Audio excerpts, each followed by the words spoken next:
6:30 p.m. is actually beginning here. If everybody can please stand and join us, we'll go ahead and do the Pledge of Allegiance. Pledge of Allegiance to the flag of the United States of America and to the republic for which it stands, one nation, under God, indivisible, with liberty and justice for all. All right. Thank you. You got her little tube from over there. Get used to doing it all the time. All right. Well, thank you so much for joining us. We're actually going to go ahead and get started with the visitors and citizens comments. But before we open up to the floor, we're going to go ahead and take care of a presentation. So, Robert, please join me up here. I'm going to go ahead. Maybe you want to take some photos. That'll be good. And we're going to have the parents join us here, also, and the family up here. So, one of the unique things that we get a chance to do is to be able to recognize individuals in our community that make a difference. And not only in the sense of their academics and what they're involved with in the school, but also the community across the board. This particular time, we're always highlighting Robert, and if you've seen his familiar face, that he is just an unbelievable young man and continues to do great things. So the certificate that we have recognition for him today is recognition for 6th place finish in the 800-meter run at the 2022 state meet. And that is huge at the state level. Now, let me give a little bit of background. This young man here has been making huge improvements in his athletic capability. I mean, he was doing cross country. And by the way, he's only a junior, so we still got another year to go. We can still do one more year. We're lucky. So he's doing cross country and you get injured. Yes. All right. What happened to you? If you can share. Oh, it was my hip. I hurt my hip. I put it on a place and I strained my IT band, and I was out for about 2 months of the 3-month season. And I trained for about 2 weeks, and then when I got 23rd state in cross country, and our team got 3rd, so it was pretty good season. So he pushed himself, recovered, and then was committed to help his team out, and then they won at the state level. Holy cow. You know, and that just means in a sense of his commitment and making sure that he takes care of what he needs to do. He's awesome in the classroom. I hear from all your teachers, and by the way, one of his teachers is my son. So I hear all the intel about him, and he's talked real highly about you, that teacher that you had. It was a fun class. Yeah, it was, and it was fun because of you and other students that were in there. The other thing too is he's always making a difference in other people's lives, always helping out fellow students, making sure that they're taken care of, and just that one go-to person. And I think it just signifies, because I think the last time we were with brother and the family, one of the celebrations was him being an Eagle Scout. So holy cow, there's another one right there that goes along with that. And throughout the school, he's always helping out with other departments. Even this weekend, we were having the fundraiser for the food truck rally for scholarships, and guess what Robert is at? He's back in the coffee shop. The high school has a coffee shop, and there he is. He's brewing and helping out and bringing in money to help out with that. So just an unbelievable young man making a difference in our community. And this is a small token of appreciation on behalf of the council to be able to present this to you. Thank you, sir. So congrats. And here's that.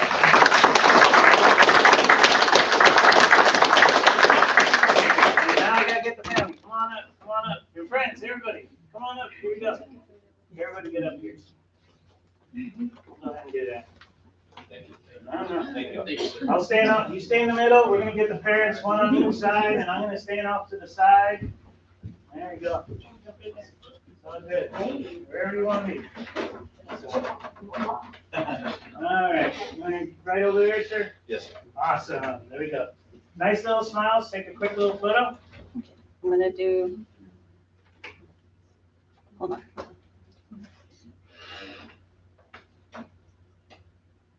One. She had to switch it to wide angle.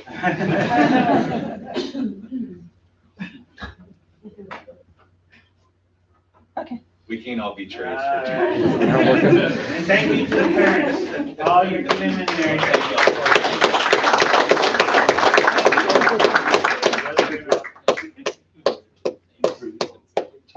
Great young man.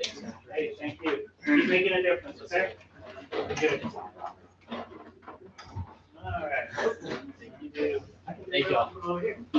Okay, do we have any visitors or citizens comments tonight? I know there's some stuff on the agenda, we'll talk about those, but any others? All right, so let's go ahead and move on to the next presentation. And we have item number 4, which is a presentation of plaque to outgoing Alderman Jerry Stone. So, Jerry, come on up. Here we go. All right. Boy, this is hard, Jerry. It is? It is. This is hard. I got used to having you right there next to me. Being able to talk about stuff and being able to get an idea. How many years, Jerry? How many years? 16 years. 16 years serving as an alderman in our community and just making a difference. I mean, you've been just a great person, not only in the sense of the council, but just being able to reflect on life, and being able to reflect on common sense approach to everything. When things were complicated, we go to Jerry. We asked Jerry, hey, what do you think about this? And he would always say, let me put it in layman's terms. Of course, the great thing about Jerry is after he gave you advice, he always had an Oklahoma story that went along with it. You're gonna miss those. And those are the ones I'm gonna miss. Because there was always some stuff that came out of nowhere. I was like, okay, I'm trying to connect the dots with that. But it was just one of the ways to keep the humor and keep the attitude and a sense of the things that we're doing and make sure that we kind of kept the perspective that went along with that. So. Yeah, I was going to say, Richie was one that taught me, and one of the ones that wanted me to run. He said, "You're not the brightest guy I know. You know, you're sincere." At least Jerry has a good memory. I thought we needed to Oklahoma our lotto. Luke, we got to do something about that. We got to do something. But that's a great way to get started. I tell you, being able to make. But you know, this is a small token of appreciation for you to be able to put up on your wall and just think of all the great memories and the impact that you had on your community. Jerry, you have left some footsteps that it's going to be hard to be able to follow. The difference that you made in our community and your district and a lot of people's lives. We look forward to seeing you. I know we'll have a chance to be able to do that. I hope things get a lot better in the home front and just taking care of that stuff. But on behalf of all of us, we wanted to go ahead and present this to you. So want to go ahead and let's do the first photo, and then I want the whole council to go ahead and do that. Here we go.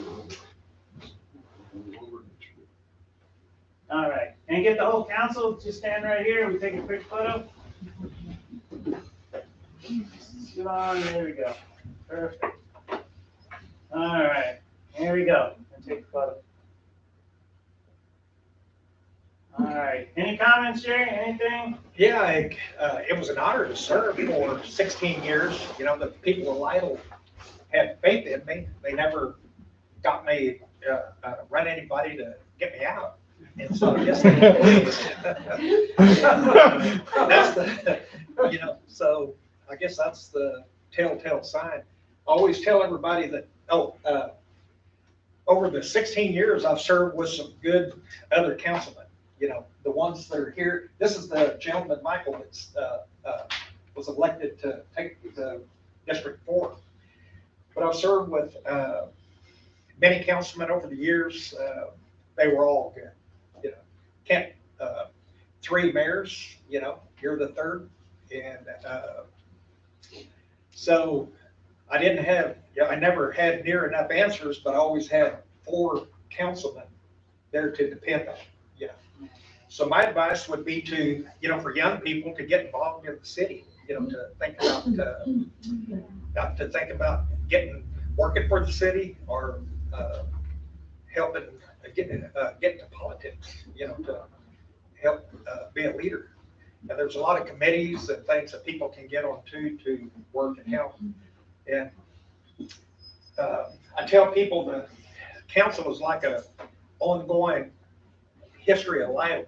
It's like a theater that the characters change, but the story just keeps it going. And so I knew a time would come that the curtains would slowly come down and that lamp would go dim, and I would say, adios. That's what I'm going to do. Okay, don't go too quick, don't go too quick. So the other thing we want to do on behalf of the council is we also wanted to present you.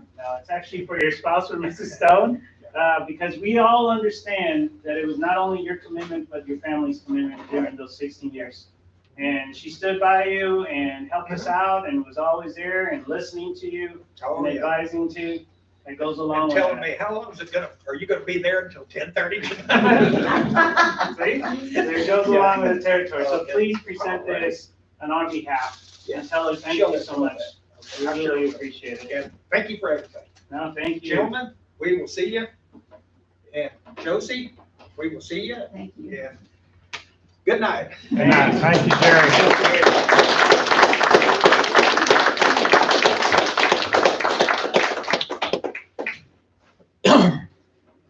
Jerry, we love you. Hey, Thank you. Thank you. If you send me around, Yes, sir. I can come up here and complain now. Yeah. This is an unbelievable guy. I tell you, we're gonna miss him. Miss him. Okay.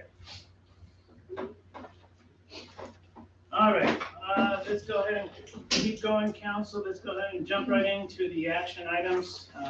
Action item 5A, consider an act upon adopting a resolution approving an agreement between Divine Housing Authority and the City of Lido for Section 8 housing program. Josie. Okay, you've got that in front of you. Mr. Garza sent over that resolution today. You also have the interlocal agreement that I sent out with the agenda packet on Friday. And Linda Morales is here from the Housing Authority. Awesome. Come on up, Linda. Hi, Mr. Mayor, Council. Thank you for having me. So I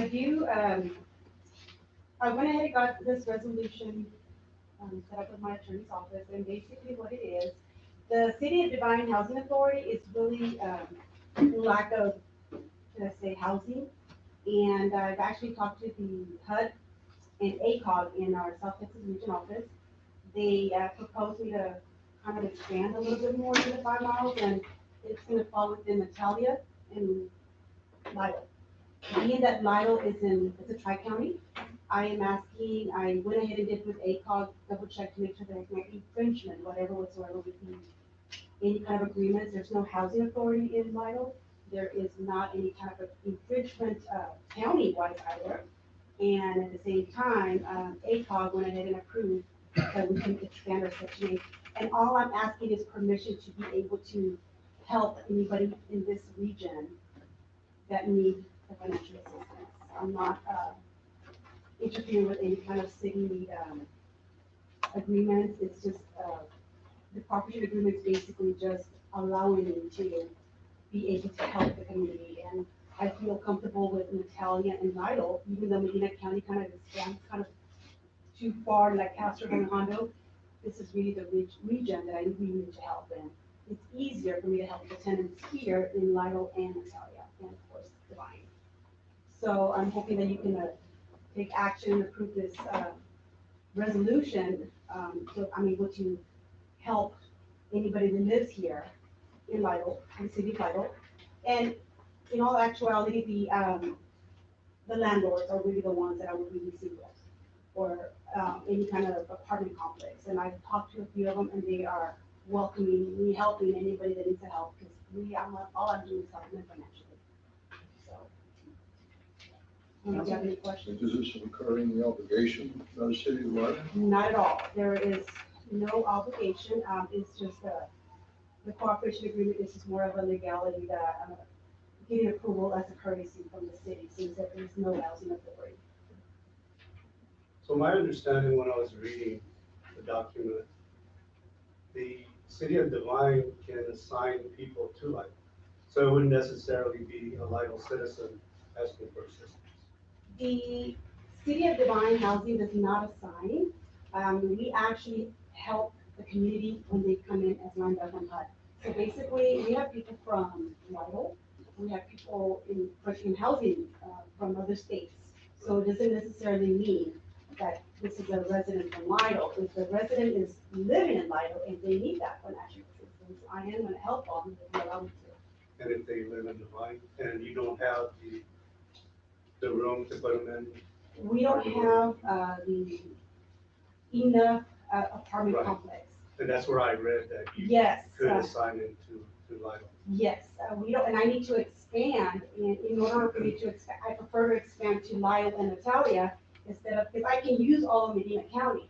But for me to be going to Castroville, to be going to Hondo, it's a distance. And the majority of my clients or tenants live in this area. So it'll be a lot easier for me to monitor if the landlords are following the rules, or if they're, for example, they're not cooperating with their tenants, or something's, going on. I can easily go to that facility and literally, not offer them any help, because, and that's one of the reasons when I spoke to HUD and ACOG, it's really fine, and just go ahead and take care of that if the city allows it. So explain something to me. Sure. If you have a resident, or you have someone that qualifies for Section 8, but you don't have, let's say, a home in Lidle, are you gonna go to Lidle and ask the landlords if they would like to open up their dwelling, or? If landlords, when I open to the city of Lidle or Natalia, the majority of landlords do come to me, and I have landlords coming to me now. And like Hondo, they come to me all the time, but I have not expanded to Hondo. But is that a possibility you would go It's to a Lidle and ask? Yes, absolutely. If the landlords ask me, hey, Linda, I have some tenants, and what I have is, I have landlords call me all the time. I have open unit, let me see whose voucher I have, and I'll send you something over. And I do complete background checks, so obviously I want to make sure that we have all our citizens taken care of. So one of the citizens, they saw the agenda item and they were asking some questions.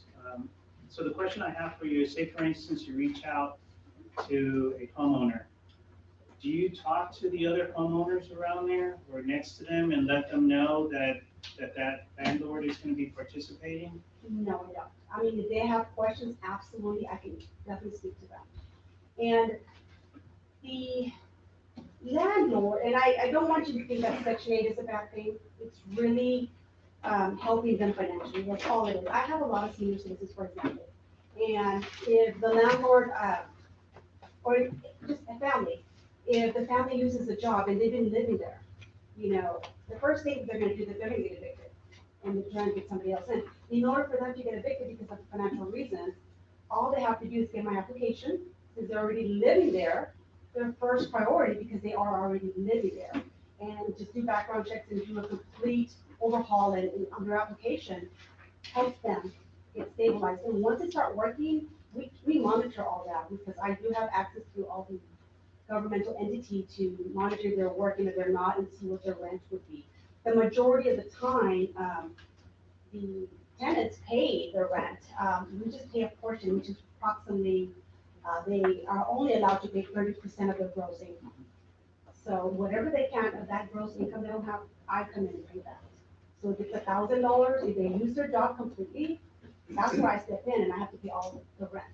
So I'm here to keep them in their homes, not on the street. So Josh, what's the current wait list in Divine? we have a 9 months to a year. And that's actually the shortest wait list we have. Doesn't mean that we have people that are being housed for 4 months ago. So 9 months to a year is not a long wait list. I do have some tenants in Section 8 right now that I need to relocate. I have an apartment complex that was bought over by a California company, so they have inflated the actual rates, or should I say the lease rates for the tenants. So these are tenants that are already been living there for like 6 years, so I don't have a place where I can give them a voucher where they can move, and I'm trying to keep them close by, because this is where their family is. So that would help tremendously, moving them here in the area. My second question is, what's the availability in Lilac? I checked with a couple of apartment complex, they have maybe 3 or 4 units, it just varies. I haven't talked to any landlords, because I'm not familiar with the landlords in Lidle, but obviously I'm willing to discuss it with them if they have questions and stuff. Because I just looked it up, and, right at this moment, there's nothing for rent in Lilac, it's posted online. So I know, just from living here, that the inventory, the housing inventory is very tight, right? And with all due respect, I don't really look at the inventory, because it's the word of mouth in small communities. Like I can look online and right now in Divine, and I have do rentals, but then again, I have people tell me, hey, I have a house for rent, I know somebody that's renting, it's just a matter of what, we are a small community, so I'm not trying to, expand it. I'm not gonna mess with their county, because this is a tri-county, but, this is just something to help the area of the city of Idaho.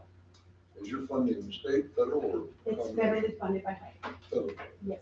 I just have a question for you. If a property owner, say they want to sell a tract of land, 10 acres, right? And they say, well, I want to build a bunch of Section 8 apartments. And you, since we entered into this agreement, are you able to acquire funding and help with the construction of something of that nature? I do not help with construction at all. My goal is just to help the individuals get housed. As far as, and I want to kind of clarify something. The Section 8 is just helping, it's a financial assistance. You can have a tract of 10 acres and have houses as long as when we inspect them, we do have certified inspectors. They are at HUD federal, regulated, and they do have like heat, electricity, water, and everything. We do inspections every year. They will get housed. But if the apartments or landlords are not keeping up with their units, we will make sure that we do advise them, hey, this is what needs to be done before we even sign that agreement. So it doesn't have to be Section 8 units. You can rent it to anybody, and Section 8 really means just helping them if they need that income limit. And how much autonomy will we have over this? And I ask that because what's prohibiting the city of Idaho from establishing our own housing authority? That would be a question for the Atascosa County and the city of Idaho. I actually am only for the city of Divine, and my goal is just to expand my Section 8 vouchers. I'm not here to open a housing authority, because obviously there's not one here. I do feel that condo needs one in maybe Idaho, but that is really up to the city. Mayor, I move that we approve this resolution. I have a motion on the floor for us to go ahead and approve this resolution. Did you get it? Yes, we reviewed it. Your thoughts are? What the thoughts regarding? Just the contract. Well, it is terminable by the city, so you can terminate it if you don't as the chief explained earlier, it is Section 8 is a rental assistance program offered through the federal government. It provides financial assistance to families or renters of properties, and so it's not housing that is specifically like a public housing or like a public housing structure. It's just normal rental properties that are available to them, and they can apply to participate in the Section 8 housing program. And if they do, then tenants who have financial need can get financial assistance to it. So then it's offered through these agencies. So it doesn't commit the city permanently. It does allow you to terminate it later on. Or if say, for example, if the city wanted to establish its own housing authority, then they could look into that at a later time. That would be committed to this particular. One second. Got a second? Any further discussion? Okay, all those in favor? Aye. All those opposed? Nay. Five on both, so we give them an opportunity. I have some questions to go along with that. I think we need to go ahead and look at it, so I'm gonna go ahead and vote with the nays. I think we need to look at this a little bit more, so. Love the opportunity to go ahead and take a look at it. I think Charles brought up some questions. Mr. Rodriguez also brought up some questions, Michael. So we probably need to take a look at this a little bit more. Y'all have any more questions that I can answer, or I think they're trying to kind of pretty simplified it, pretty clear. We appreciate it. We'll go ahead and take a look at this, and then we'll come back, and then when we're ready, we'll go ahead and reach it back out to you. So I do have one more concern. I'm hoping that we can get this resolved hopefully by early June, because I do have those tenants out that I need to know by June the 30th. And if I can't get the city of Idaho to cooperate, then I'm gonna have to send to Hondo and Ocasio, which as far as this is on this. We will work through our city administrator and our city secretary. Okay, sounds good, thank you. Thank you. Thank you.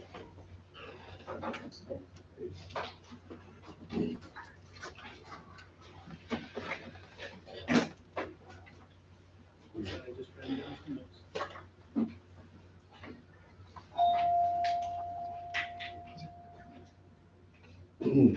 All right. Okay, let's go ahead and move on to June. Consider and act upon a request by Aaron Collins on variations of subdividing 11.12 acres located at 1805 Live Oak Street. Josie. Mr. Collins is here tonight. Awesome. Come on up, sir.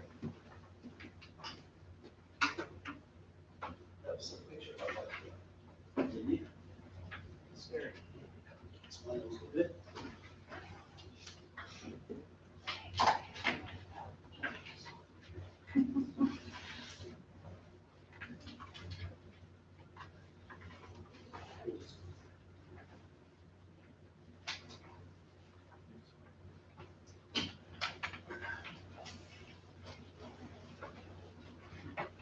My name is Ira Collins.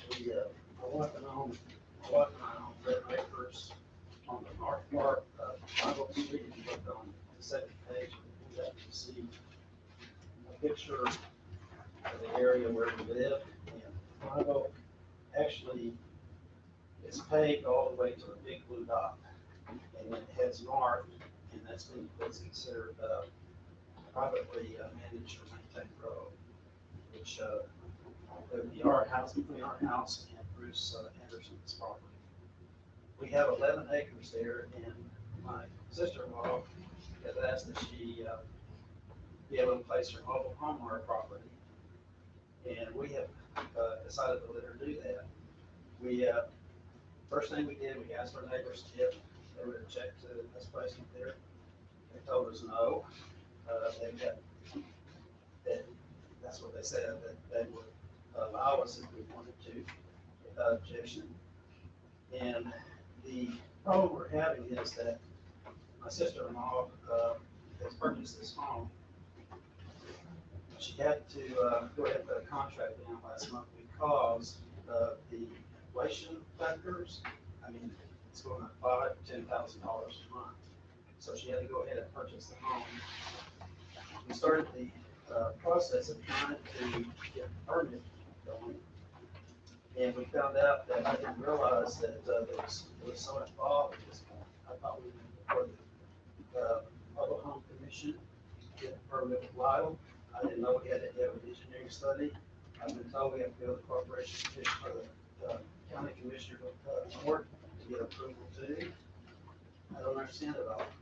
But anyway, we have 11 acres.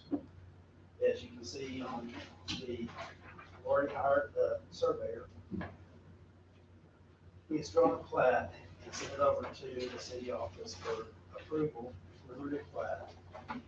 And we're waiting on that. I guess it was delayed because I requested variance on a portion of it. So anyhow, if you look on page 3, you can see where the pavement ends. This is the picture. There's a little asterisk in the middle of the page. Behind those trees is where we want to place this mobile home for my sister-in-law. You can see there's trees that are going to be blocking. Nobody's going to see. It's at the end of the road. The city will not pave the road for us, although we've asked in the past. We don't have sewer service up here because it's too expensive, we've been told. Right now, we have a septic tank in there, and also electricity already there. The only thing we need would be a meter, water meter. And if you look at the page 4, it's looking from the top of the dead end of the road, and it shows you the canal is on the right there, on the right side. Those are evergreen trees and cherry laurels that stay green all year long. Nobody would even see it as a 65-foot canal they want to see here. And this property is just on a small little piece of our land. We're not selling the property, we're not assigning it, we're not giving it away, we're just letting her place her on the property. Our concern is that since she is placed, go ahead and, ordered her home,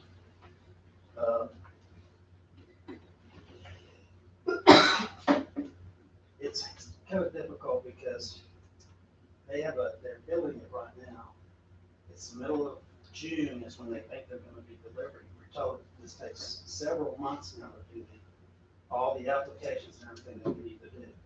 It seems overkill to us, and we'd like to see if we can get a variance on, maybe just eliminating the,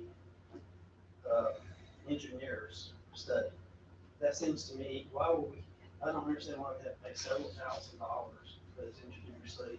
When it's a private property, my family member, and, it's not gonna affect the traffic, it's not gonna be new roads, it's not gonna have to cut curbs, it's not gonna have to do anything. The only people that will see it will probably be the Amazon guy who goes up to the Andersons occasionally. And other than that, everybody turns around right in front of our property at the end where the road is paved. So I'm asking if you can help us by eliminating the engineering study on this. That's what I'm asking for. Council?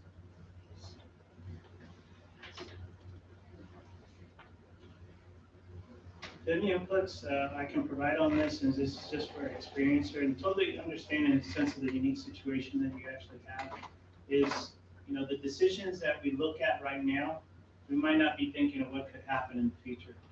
We have had situations here, and also because I deal with some of the stuff in Medina County, where there was a variance granted in certain things, but then later on, something happens, and other family members get involved, and all of a sudden it becomes a legal issue at that point, because things weren't subdivided, were not lined up the way they were supposed to. Not only with family members, and I'm not saying with you and stuff, but I've seen people with financial issues that come up, and then trying to figure out, okay, the property belongs to so-and-so, the home belongs to so-and-so, it's in a particular location. Where some of that would have been lined up if we just took the time and gotten things together. So I just want to mention that to the council just for the awareness, because the decision that we make or you guys make, it's actually not only for short term, but it's for long term, to make sure that we kind of get things lined up as best as possible. We'd like to make a point that this little tract that we're looking at is within our property boundaries. Like I said, we're not selling it, we're not assigning it, we're gonna own the land. She's just placing her mobile home there. And that's it. Yes, sir. So it's not actually a subdivision of the lot, No, it's it's just a variance of zoning that it is, right? I mean, what is that property zoned, right? R1, so it's a single family dwelling. So we need to get it divided in order to put another living unit on the property. Kind of like Mrs. Garcia that approached y'all at the last meeting on the Hand Street.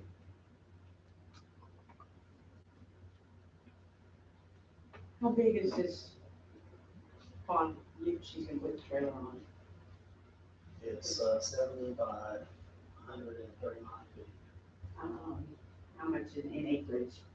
1224, 8,400 square feet. It's been I seen in don't, the ordinances. what about the septic system? Weren't you supposed to have a certain amount of land for that? Yes, ma'am. Okay, and that's what we meant. It's there. Okay. Electrical's there. You're gonna be asking all this by others, so that's why I thought I'd ask. It's in Atascosa County, Atascosa County minimum is a half an acre or something. That's what I thought, that there was a half an acre, So, which is good because Medina's more. that lot's not, it's not gonna be half an acre, it's gonna be quarter of an acre, less than a quarter. So you're saying that we have to It- apply it for half an acre? The county will say it needs to be half an acre. I'm talking about the county, they said that lot, they have nothing to do with anything, they have no city of lot. That's not necessarily true, That's what but, she told me. yeah, as a matter of fact, they do our septic tank inspections. So Well, I don't know where she she's might. coming from, But that's everything that's been here. But It's it- been dedicated to but this. if I'm not mistaken, James, correct me if I'm wrong, Skip, isn't that a state law that there has to be a minimum? half an acre for a septic system? At least, If there is not, then there has to be a special design system? yes. Okay, right. Because we do have some lots in the It's city on that our don't have. property. It's on 11 acres. What difference would it make? So is all this encompassed in the engineering service? We just review everything based on, Seems like we have to step it. based on the If we city require limits. other citizens to do the same. Yeah, your engineers will review it to make sure it meets our codes. Right, major code ordinance. And council, it is possible to adopt the variance for a specific period of time. And it's also possible to place conditions on the variance, so that the variance is subject to approval of the plat within a certain amount of time. You can do those types of things. So just to give you, you have other options, there's some flexibility in how. What happens, like the mayor says, if down the line, things change and, If the variance expires, then they're Oh, not then you compliant, could, and they would be non-compliant, and then they would be subject to enforcement of the code. So there is, the city would have some ultimate recourse later on. So The just, issue that you're describing is a timing issue, so.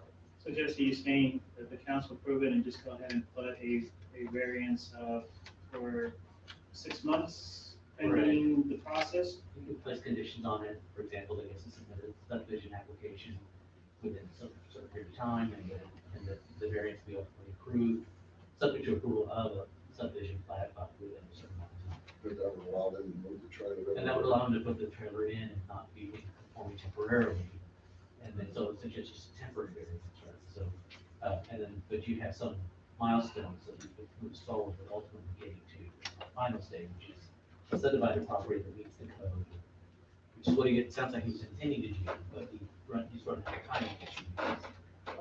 The mobile homes arriving before the subdivision process. Basically, in the end, you're not saying that we grant a variance on him subdividing the property. He's gonna do it, but we can put the mobile home there before it is completed. Temporarily to accommodate the timing of the structure, that would be a conflict. Mr. Cummins, based on what Mr. Cate was asking, if you find out from the county that it has to be a larger portion of land, are you willing to increase the size of land that would be platted out for this mobile home? I don't see why not. I mean, we have The 11 answer. acres. So I'm not, like I said. you're not locked into this My point two two wife and I four. are not transferring the acres, you have the landowners in this. There's no problem with these. 11 acres So is it's just a ours. matter of measurements, you're okay. Joseph, if we did that, how long would it take to get, in your estimation, to get them through that process? It depends on Scott, like I was telling you earlier tonight, that I found that our new engineer has been working quicker than the older one. You have it ready to go to our engineer. Y'all want to, in the past, the council's always approved that proposal from the engineer on the amount. How do we want to handle that? I mean, Rather than- it was my understanding, we have a standing agreement with the engineers that we approve it, any plats that come in, so it's like, why are we waiting to act on these plats rather than just them reviewing them? This is just what our engineers have been doing for, I so I know your dad questioned that all the time. This has nothing to do with my dad, it's Well, my question. I realize that, but that's, the And so my- engineers have sent us these. My understanding is that we have a standing agreement, and it says it in the letter to me. So it's like, that's wasting time, that's 2 weeks, when we meet back, like, why can't they just review it and say, hey, this conforms, or doesn't? Well, I can bring that up to them, just the way they've done it all the time. That'd be a question to go ahead and ask. But for this one, I mean, everybody feel okay if we grant well, you guys vote, but if we consider a variance for 6 months, that gives the process the opportunity, if there's adjustments based on the review, to go ahead and figure out. And Mr. Collins, I think things will actually work out. The only thing is just be cognitive, understanding that if for some reason something doesn't work, then that mobile home will need to actually be relocated. I just want to make sure, because if we grant the variance, is that correct, sir? Jesse? Yes. Yep. So that's the thing that I want to make sure for clarification. I think things are going to work out, but I just want to make sure that we're putting everything on the table based on the variance. If the council approves it, that there is also going to be a stipulation that there is an outcome and for some reason things are not like, whether it's septic or the rig engineer identifies something else. I don't think it's in a flood zone. I'm just throwing it out there as an example. If they say it's in a flood zone, you can't do this. At that point, you can't do it. So at that point, if we can't grant the variance, then we need to go ahead and do what is appropriate. So is that correct, Liz? That's correct. Yeah. So I just want to put that on the table. I think everybody's for it, we just want to protect ourselves, and we start granting variances, it's a slippery slope, that everybody gets a variance, and just to use what we have on the agenda tonight as an example, the next item, the issue out there on Lakeshore, is because the city granted a variance. Now they have issues that they're dealing with 20 years later, so I don't want to be, I want you to be able to put it out there, I just want to protect the city at the same time. I understand that, but I don't understand why it's such a difficult situation when it's our land, our property, doesn't have anything to do with the city and liable. The road, like I said, you don't pave it, you don't bring sewer up there, we've been on our own forever.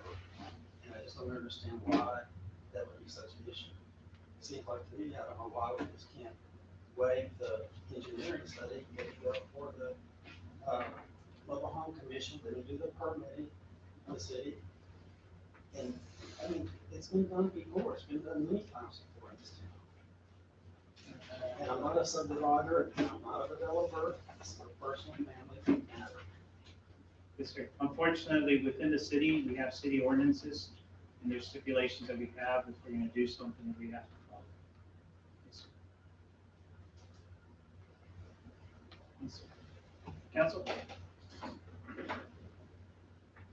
I move we grant a variance for up to 6 months for this process to proceed. Along with as far as you understand, it still involves an engineering study, which unfortunately is involved in payment of required to get that done. Yeah, how much does that cost? $8,000, something like that? Not a place to see. It varies, so we have to send it to them. Who is this engineer? TRC out of Austin. Well, actually, he's in San Antonio now, they got an office in San Antonio. So you have a motion for us to go ahead and Yeah, proceed? that allows him to put it out there. Let me see. Have a motion on the floor? I'll second the motion. Okay, got a second? Any further discussion? Okay, all those in favor? Okay. Any opposed? There you go, Mr. Collins. Number C on the agenda too, I guess we can dispense with that. Okay. Yeah. All right.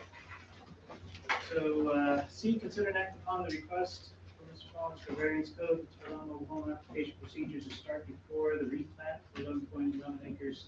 That was taken care of with that variance. So be able to do that, can I go ahead and, do we take no action? Okay, got a motion for no action on there? Got a second?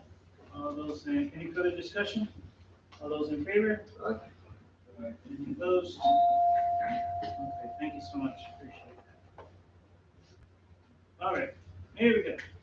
D, consider and act upon readdressing the drainage issue at Lakeshore Estates, removal of existing EMA draining pipe to install flow over floodway in its place at Lakeshore Estates.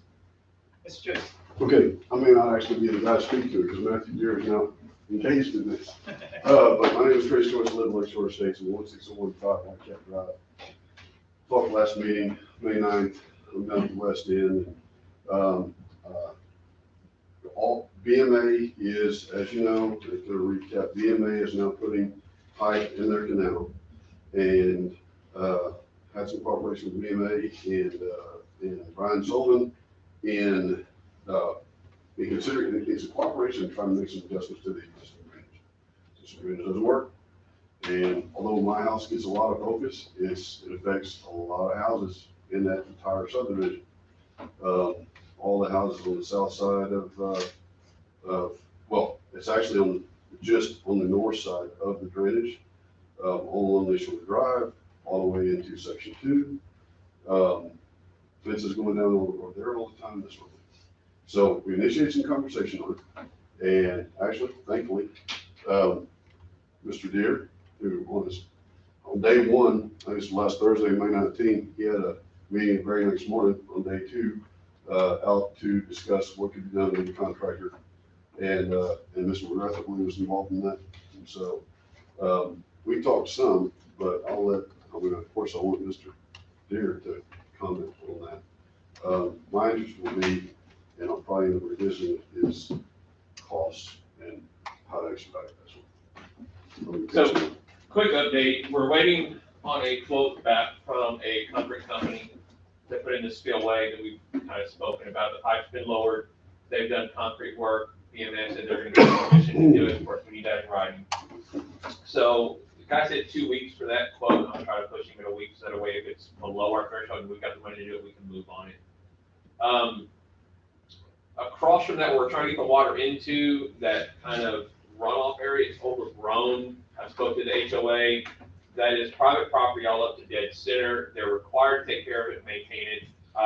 Mr. McGrath has said that if we can get permission from the landowners, again, legal permission, that they can get in there with their tractors and clear that back out, because if it's jammed up full of stuff, water can't flow through it. So we're working on that. I also know with the HOA, there were some concerns on that agreement that we want to get everybody out there 100% to sign to give engineers access to the property. That's the biggest pushback and what's been the pushback from here on out, or from day one. A comment was made whether or not you could do that entire study by drone. I didn't know that technology existed, so I reached out to our engineers. They're familiar with it, and they're seeing if that's something they can do. And if so, that land agreement thing they have to sign is null and void. We don't need it. They can just fly a drone over and do everything they need that way. So that's kind of the update where we are. Nothing really, no action items on our end right now. So on the north side, that's where all the work is, right? On the north, on the side closest coming from your area into the drainage area, right? Yes, sir. That's the area. Okay. So in the area that you're looking at with James helping out and clearing, please make sure that you guys look into that area, and you notice that it's actually eroded. Yes. Because of the pressure of the water that is going through there. So it might be good to figure out whether or not to put some rock or something in there, because I'm assuming with the changes that we're gonna make, the increase of water going through there is gonna go drastically.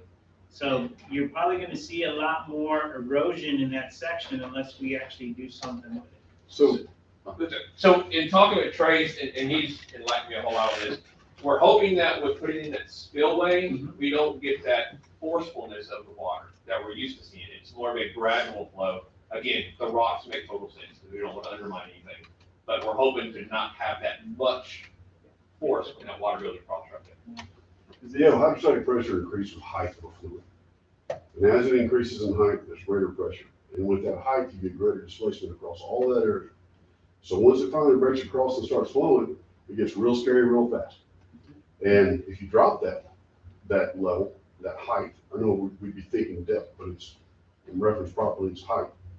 We'd have far less displacement of fluid that starts, water in this case, that starts running across there. So exactly, you end up with less of a torrential flow through there. The problem is mitigated before it actually becomes a giant problem. And working with Mr. McGrath, he recommended a 30-foot wide spillway. I mean, so it should be more than enough feet water. On the screen is the next portion we're talking about when you first turn in Lakeshore on 463. That's that big retention pond area they've got there that fills up and then causes all the flooding back where they are. BMA has not put their pipe in that circle area yet, so I've reached out to them to see if they would also be willing to lower the pipe right there. So if we needed to put in another spillway, the natural flow of water comes across down to that big red arrow into that lake right there. So I figured, before they put the pipe in, let's have that conversation, try to get it lowered as well there. Really not, because from the bottom of that picture coming in, they were laying pipe in there all the way up to. So they stopped just before the road. At some point, they're gonna complete that, but they haven't done that middle section yet. Yeah, and there's with that, the one that runs underneath, it's a pretty good size in that reservoir area, but as it goes in, it gets smaller. And going underneath the road and then going through that. Correct. So I was told today that there was a collapse at one point in that piping and it was filled with rock. So that's probably something else we need to examine. they actually concreted the area, right above where your arrow starts. Yes, sir. In that area, we actually had where there's deterioration, and the pipes have actually had separated, and they went in there and put concrete, and they enclosed it, so then it would have a run. I just want to make sure, because when you look on that, from that large retention pond, it's a pretty large pipe in there, and it's amazing to me we can't flow enough water out of that. Yes. Public Works and them pond up in there, look as far as they could, we probably need to, maybe for, I don't know, a camera on a remote control car to get further up in there and take a look at it, make sure we don't have another blockage. We don't need anybody to go in there. No, we probably need to send a car with a camera through there. Well, it looks like we might have another blockage in there that's preventing the water. I don't know, but. If it's constructed anything like the other ones, it maybe get down there very far, it might just be holding water. But then the one we're talking about is their fault. Roger that. But we're moving on it, we're just. So, recommendation, no action at this point? No action right now at this point. If I could, just one more comment. Okay, so one of the things that came up, of course, was the threshold, and it's come from emails and conversation of the $20,000. There is a threshold that exists somewhere for $20,000. Okay, so a little perspective, all right? This problem has existed for at least 12 years. It existed when our neighborhood was annexed. And since then, Mr. Deere, fortunately, thankfully he's been around, has been in a lot of times to see me around on a four-wheeler or golf cart or a big truck to try to get where I can do something about it. So this problem has existed for a long time. Now, there's a lot of development going on, and there's a lot of forethought on the likely incumbent of funds and what will have to go into further development. But as exciting as that development is, and the increase in population that is, and what that brings to the economy of Lyle, 12 years. I mean, if $20,000 is the threshold, and somehow it comes in at 20,001 or 22 or 30 or whatever it is, I'm hoping there's some consideration in regards to what's been dealt with, or as long as it's been dealt with, the current installation, and how it doesn't work at all for a lot of us. So just putting that thought out there, because that's going to continue to be my argument, and that this is not a difficult decision to make. Hopefully the estimate comes in great. We get exactly what we want. It's less than $20,000. Make it move. But I just want to install that thought into the minds of the council members, and hopefully that consideration is made. And that I don't know what repercussions are for spending more than $20,000. Who does something about that? I'm not asking right this second, really. I can say it'd be a criminal offense for the council. It would be a criminal offense. Criminal offense. Okay. Well, there's still. You want us to go to jail for this? I don't want you to go to jail, but this is a problem that has existed for a while. And if something was budgeted, even I mean, for the last 12 years, if you look at it in a way where something was budgeted, just like when your own savings, where money was set aside, knowing we had a problem until a fund could be put together to provide this fix, then so be it. But there's certainly, if the city is run like a business, certainly there's a way that if this estimate comes in greater than $20,000, we can give consideration to what it takes to make this fix. 20,000 is the engineer. 20,000 is the engineer. It just means at 20,000, the project has to be If engineered. it's over 20, it's gotta be engineered. That's the only difference. Oh, that's it? That's Yes, it. sir. It just costs more money to do the entire. And takes a little Okay, longer. that's never been explained. I haven't been explained. Yes, to sir. Yeah. That's it. Okay, thank you very much. I appreciate it. Yeah, Now I understand. we would love to be able to spend more, it'd be like, but anything over that threshold, we're required to have it engineered. Okay. Because it's public money. Fair enough. Just stand by. Yes. To address your point about further consideration, last month I mentioned that we are in the process, we're getting a drainage utility fund set up. That's gonna allow us to fund more extensive projects such as this, but I imagine total to fix Lakeshore is probably gonna be a couple million. But with this fund, once it gets going, we're gonna be able to afford that, the city will. Okay. Yeah, we have Adams Street, we got Live Oak Street, the street that we were just talking about. We have a few areas that definitely, and that's the reason why Mr. Kate, Charles was actually mentioning that, in the sense of things that we're looking at. So there's drainage issues around the city, so we're definitely gonna have to tackle it. Understood. Understood. Yes, sir. I appreciate that insight. I didn't know that, That's but I appreciate it. I appreciate it. All right, so a motion, let's go ahead. take no action. Okay. We'll do it. No action, okay. Have a second? Okay. All those in favor? Aye. Any opposed? All right, thank you so much, appreciate that. Thank you all sir. very much. Really Thank do you, ma'am. appreciate I'll keep you it. updated. Thank you very much for your time. All right, thanks, guys. All right, okay, E, he's smiling, he's ready. Presentation of audit report for 2020, 2021 by fiscal year comes from Long Associates. Mrs. Frazier. Good evening. We performed the audit of September 30th, 2021. And you have a loose copy in front of you. And one reason is we were going to present it and then approve it and then issue the draft. And that's after discussion with Lynette and the mayor and city administrator. So on page 1, this is your independent auditor's report. And it basically says that after adjustments, your financial statements are fairly stated and materially correct. I'd like you to change or turn to the statement of net position, which is on page 13. This shows your governmental activities as well as your business type activities on the full accrual basis. And what that means is that your financial statements are shown with deferred pension and OPEB liabilities, all of your capital assets, all of your compensated absences, long-term debt, and net pension liability, as well as deferred pension related inflows. Those typically don't show up on your modified fund statements or the way you budget. So your total assets, and I should tell you, for the governmental funds, your business type activities always show up full accrual.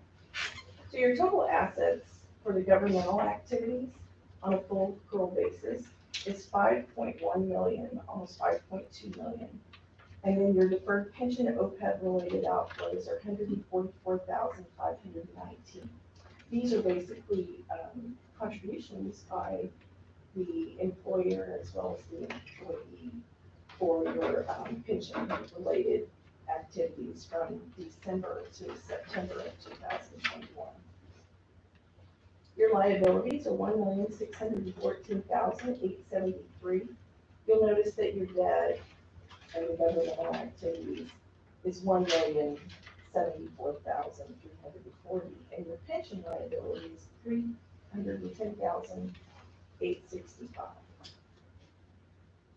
Your deferred inflows are 88,691, and then your net position in the governmental line is 3,629,537. Of that, you have 2.2 million that's net investment in capital, restricted of 290,276, and unrestricted of 1,134,000. In your business type activities, you have total assets of 7.6 million. Deferred pension and OPEB related outflows of 69,000. You had total liabilities of 809,000. You have no long-term debt in your business type activities. And then you had 19,463 in your total deferred inflows.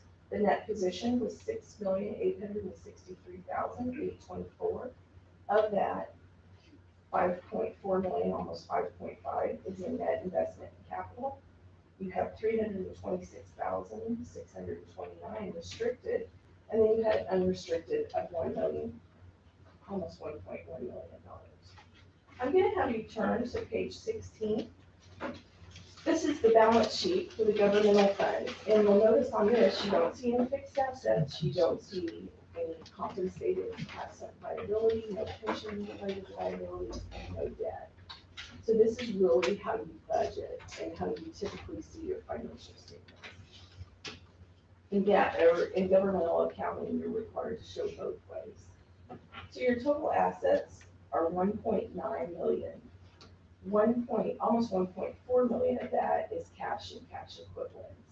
You have sales tax receivable of 292,000 and other receivables of 117,000.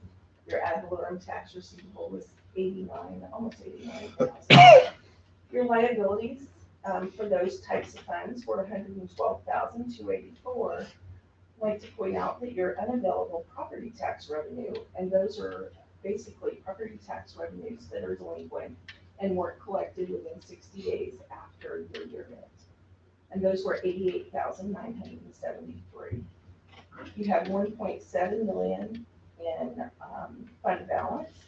And if you go down to the second line under fund balances, 283,553 is restricted for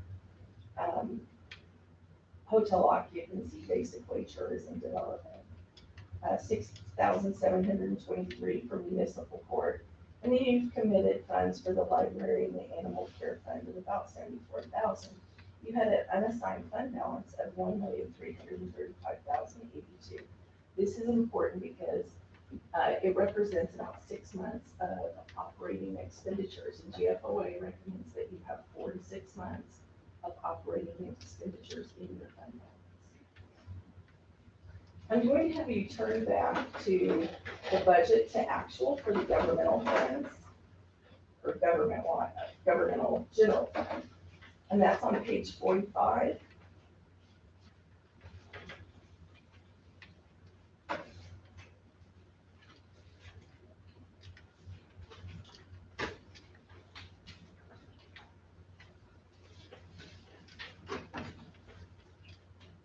We had total revenues this year of $3,277,600. That was slightly under what you budgeted of $145,755. You actually budgeted $3,423,000. If you'll notice, your charges for service were the area that you were below collections. In your current expenditures, you had total expenditures, you budgeted $3,099,600, you were under budget. You spent 2.5, almost 2.6 million, so you were 546,406 under budget. You had transfers in and out. You had budgeted 64,000 to transfer in, you actually transferred out 508,482. So your net change in balance overall was 215,924, which was 171,831 under what you budgeted. But if you look at your original budget, you budgeted a net change of 281,075. So your ending fund balance is 1,633,737. If you turn to page 47, this represents your net pension liability and related ratios. There's several good numbers to point out here. If you go to the fourth line from the bottom, this shows your net pension liability at the end of December of 2020. And that's because your TMRS, or Texas Municipal Retirement System, they prepare an actuarial study, and it's at the end of the calendar year. Your net pension liability is $490,541. And if you look at the column over, it was $553,691 the year before. That decrease in liability is pretty much due to the net investment income. So you had a good year, 276,514. Now, we won't expect that number is going to be as positive, because if you remember, December 31st, 2021, the stock market was down. So next year, I wouldn't expect that your net investment income is going to be that high. However, the other number I'd like you to look at is your planned fiduciary net position as a percentage of total pension liability. And it's at 89.23%. It's up from last year of 86.78%. So your 89% funded is basically that, what that means, based on the actuarial studies. The GFOA recommends that anything over 70% is considered very good. I was not going to go over anything else in the report unless you have questions. And I would like to say, if you have any questions in the future, you're more than, you're welcome to give me a call.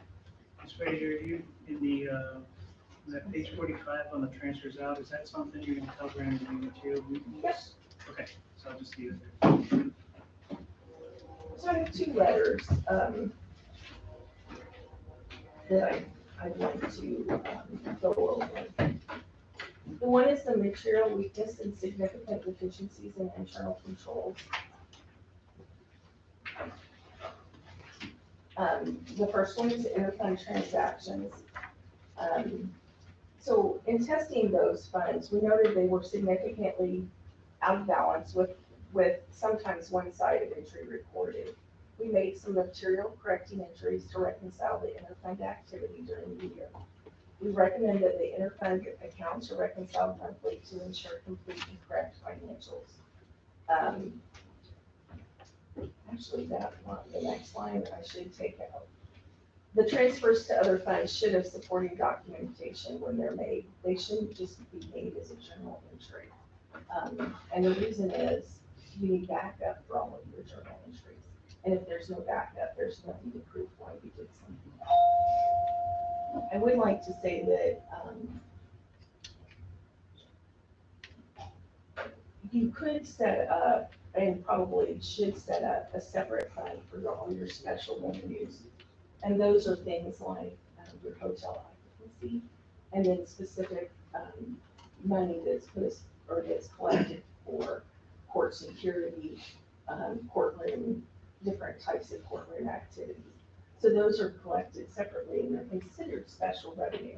Right now you have an animal fund and a library fund, and those technically are not considered special revenues. But, and that's, the definition has changed over years, so there was a lot of cities that actually had those types of funds, but now they're moving more into a department rather than a actual fund of the city. And you would budget for those as departments. So correcting the audit entries, the city secretary is charged with maintaining records of the city's financial transactions, including the GL. For the period ending September 30th, 2021, we reported 27 entries as a result of a financial statement audit, and 4 of those entries were material corrective entries. We did not have any entries to correct cash, which was very good. Last year and the year before, if you remember, this year we had some significant cash adjustments. So you had hired a finance director in January, and she came in and corrected all of those. So those were 2 material weaknesses. The segregation of duties. We noted limited segregation of duties within the finance department. You have to remember that this is as of 9/30/2021. We've now hired a finance director in January 2022 in order to make improvements in this area.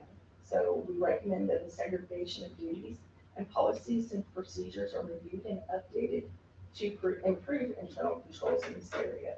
We also recommend cross-training in the fire department, and mandatory vacation time. There are functions such as payroll, journal entries that should be moved to finance, and I understand that that's taking place. And the payroll could then be approved by an independent person. So those are the material weaknesses. Do you have any questions on those?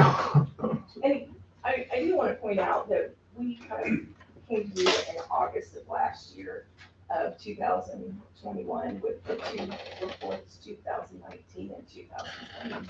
So it was probably very difficult for you to correct everything before. Oh, this is about a month ago in the fiscal year corrected, I think, so. Yeah. I do want to point that out. So Ms. Frazier, what are you found any interfunding transactions in there? I know that we corrected some of them, but what are the concerns when you're moving money around like that? Well, if you don't have documentation to back it up, then we have no reason, no understanding why you have done something. And so you can, transfer, I don't want to say willy-nilly, that's not a good term, but you're transferring and you don't have any backup, so there's no reason to make the transfer, is what I'm trying to say. Yeah, because the concern that popped up was just on the negatives in certain areas that we had in the funding. You know, in the sense of the expenditures and the revenues that are coming in. But you found the reason for that, So right, we on that? actually had on there. This is. So going back to page 45 on the other financial sources that transfers out, that was $500,000 on there. Part of that is a transfer to debt service. And I can tell you exactly how much that was transferred. We had corrected pretty much the other ones. Way back now. I reversed almost all of them. But the debt service does have to be transferred because you don't technically have a separate fund. Well, you do have a separate fund, but you kind of do it a little backwards. Okay, and weren't two of those transfers to animal control and library as budgeted?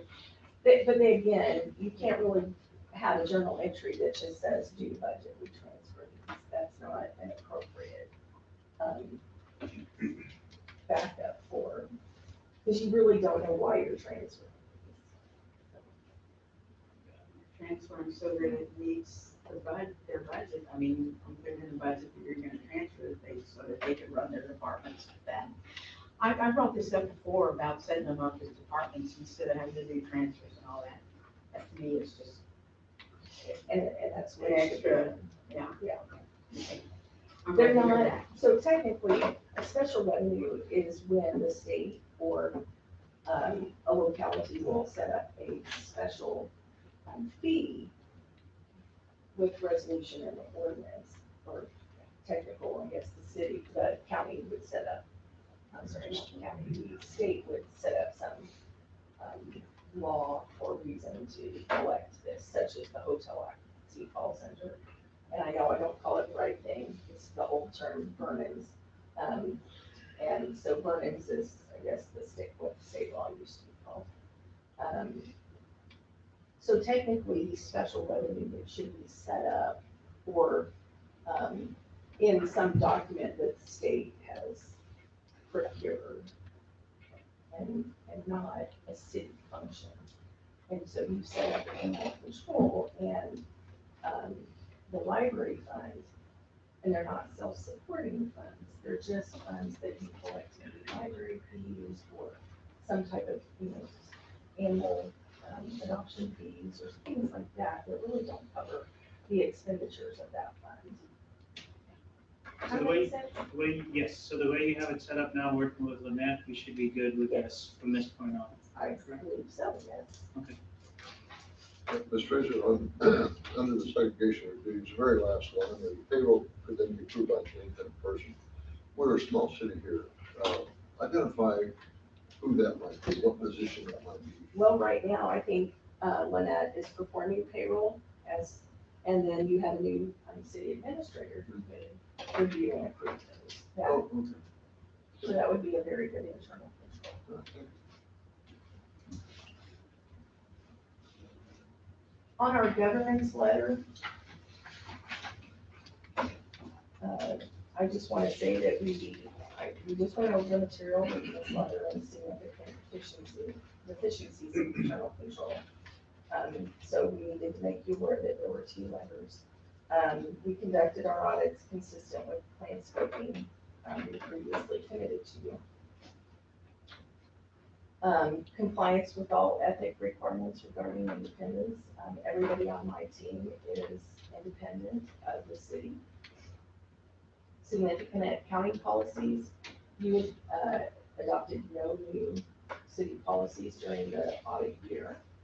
Our significant estimates had to do with pension and useful lives and depreciable assets, allowance for uncollectible property tax and utility receivable. And then the pension was the mortality rates, investment returns, discount rates, healthcare cost trends, and other expected conditions related to pension plan and the supplemental death benefits. We had no difficulties during the audit. We have asked for, Lynette and Josie to sign our rep letter that basically says that they've given us their firstborn child. And She gave both of hers a down on one. in our uncorrected and corrected misstatements, we chose not to, reverse a entry for 4,741 in the general fund, 1,320 in non-major funds, and 1,212 in gas funds. They were well below our materiality levels, so we just chose not to. In addition, we had material misstatements that we identified as a result of the audit, correction to interfund activity, unsupported journal entries, entry to record ARPA revenue as a deferred revenue, and corrections to beginning fund balance. Part of the beginning fund balance issues had to do with, again, we finished the audit in August of 2021. So we had some other comments, and these, again, you have some of them because we did the audit in August of 2021, and it was hard to catch those up. So anyway, you have 20 cash accounts. We recommend that funds are consolidated into fewer accounts, probably close them, put them in the pooled cash accounts, and that would probably make your life a little easier on the reconciliations. And then you were behind in your reconciliations. In late January of 2022, a new finance director was hired to reconcile the bank statements from October 2020 through October 2021 in February and March of 2022. This is just not a good practice. To have complete financial statements and correct financial statements, those bank recs are used to catch any errors that you may have made during the recording of your transactions during that month. So we recommend that you bring your remaining reconciliations up to date. I'm not sure where you are at this moment, but those should be prepared and reviewed maybe now by the new administrator by no later than 2 months after the month end. The check signers, we noted that all of the, and this is from last year, we noted that all the checks transactions are signed by the same two employees, as well as noting that sometimes they co-sign their own checks. This will probably disappear because you have checks containing the minutes of the vacation hours. During our field work, we noted that some employees were allowed to roll forward vacation hours in excess of the written policy. We recommend that the policy is reviewed and updated as necessary, and the policy is consistently followed. An updated policy should be included in the employee handbook, and any exceptions should be documented and approved by council. That was done at the end of the year. Of 2022. 21, yes. We need to take care of them. So basically, they have to use it before. Yeah, we got it. Everybody got it. Is that correct? Well, they should, if you're going to, typically, I don't think your policy is written, but typically a lot of cities, you lose it if you don't take it. That would be something I think the policy states that whatever's in excess, that the city would buy back at the end of the calendar year. And that's what the old one did. And yeah, the old one did too, so that's, But you weren't buying it back. we weren't then, it has since been corrected, so nobody has any excess vacation, is what I was told. By the months. Tax collection, currently the city secretary is responsible for tax collection for the city of Medina, Ascos, and Bell County. We recommended this last year, and it's just a continuance. And my understanding is you've started the process to have those collections by Ascos County. Computer policy, currently the city does not have written policies and procedures in place to address security and access controls to the computer system We recommend that the city document and implement adequate internal control to protect the city's IT assets and computer security, and include an employee handbook. We're working on that handbook and changes being made. Go ahead. No, you Do you get, have you questions? get, no, no, Okay. no, thank you. Invoice filing. Invoices are currently not being kept in a centralized and organized locations. Invoice should be filed and kept in an organized and indexed manner in one location. Employees should not retain or file invoices outside of this central location. This location should be specific to a set of cabinets in a specific room. Individual employees' desks, cabinets, or offices should not be the central location.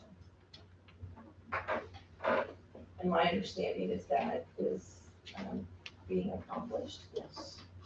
The PFI aid compliance, the city is not in compliance with the PFI regulations. These regulations focus on investments and requires the city to designate an individual as an investment officer, among other things. The investment officer is required to attend continued professional education regularly, so every 2 years. Relevant to their duties as an investment officer, the city designated officer did not attend CP in 2021. The city's designated officer should attend training at their earliest convenience. Yeah, we started the year with me being in training, and then when Edward was hired, we were supposed to have done that. We're gonna get things lined up correctly. That's donations. Donations for the volunteer fire department. Currently, each month during the utility billing processes, donations are collected for the volunteer fire department. The city runs this through the general fund and the general ledger account that is typically used for utility billing. This account has not been reconciled at year end. It wasn't for 18, 19, 20, and 21. We did adjust it in 2019 and 20. So it had a large debit balance in liability account, which was corrected with prior period adjustments. We recommend that this monthly entry is corrected so that donations are accounted for within the correct general ledger account rather than this miscellaneous income. Annette, we're good with that? Yeah, so this is a whole new account for that. Thank you. Risk assessment, management is reactionary in risk assessment, waiting for problems to arise before implementing controls or fixes. Management should take an active role in identifying risk year round and should perform an annual risk assessment where they review multiple departments and processes that create risk. For example, reviewing payroll processes, tax collection, segregation of duties, journal entry process, and et cetera on an annual basis will allow for proactive risk assessment and risk response to occur. And that's not just limited to those processes. Budget tracking. Management is not adequately documenting budget amendments. Because of this, approved budget and final budget could not be reconciled to each other at the end of the year. Each amendment should be documented by line changes separate of the minutes. This will allow for each amendment to be tracked and reviewed by council and management to ensure proper budget reporting and reconciliations to budget can be performed. Mileage tracking, again, this is just a carryover. City does not have written policies and procedures in place for mileage tracking and expense reimbursement. We recommend that the city documents and implement adequate training and internal controls for reimbursement of mileage and other expenses by city employees. Employees should track their mileage in detail as it occurs and submit timely requests for reimbursements that are approved by the appropriate supervisor. Credit card documentation. Personnel is not documenting the purpose or obtaining approval for the use of credit card, as well as not providing receipts. Management should require approval of credit card usage prior to usage. Further, management should require receipt and stated purpose for all transactions in which credit card is utilized. Currently, credit card statements are reviewed by the city secretary in court, and corresponding documentation are not with the city's credit card and corresponding documentation are not reviewed by anybody. All credit card statements and corresponding documentation should be reviewed by an individual other than the one incurring charges. And that's all I have. Council, I can tell you, I've already come up with a mileage tracking form we'll be implementing soon that needs to be, it's a starting, ending, total, I mean, it's then, not 5 days later, you turn in with your miles. And then the credit card documentation, I'm working on with Lynette to make sure we're getting proper documentation. I believe she said the chief has got a good one he uses, so we'll probably just implement that, implement that. So Mrs. Frazier, when you mentioned about getting somebody else to approve for the credit card, it's basically somebody besides the user being Yeah, put it in so there. if you had a credit card, somebody on the council or whatever, would review it. But typically, if you have a credit card, you don't want to have an employee reviewing it. It would be nicer if somebody on the council did. Likewise, city secretary, the city administrator, he can review those. Adding extra personnel now is gonna ensure that having the Lynette and Matt, because segregation of duties goes a long way. But hasn't that been always the rule? You always had to have somebody review Well, it? but we didn't have a finance director in Matt before. That's just, I go over the ones that others turned in, but nobody went over what I turned in. And it would be good, for, Mr. Andrew is the liaison. He can go in there and make decisions.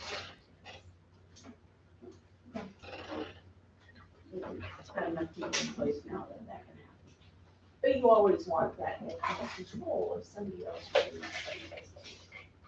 especially in the government. Do you have any questions? Council?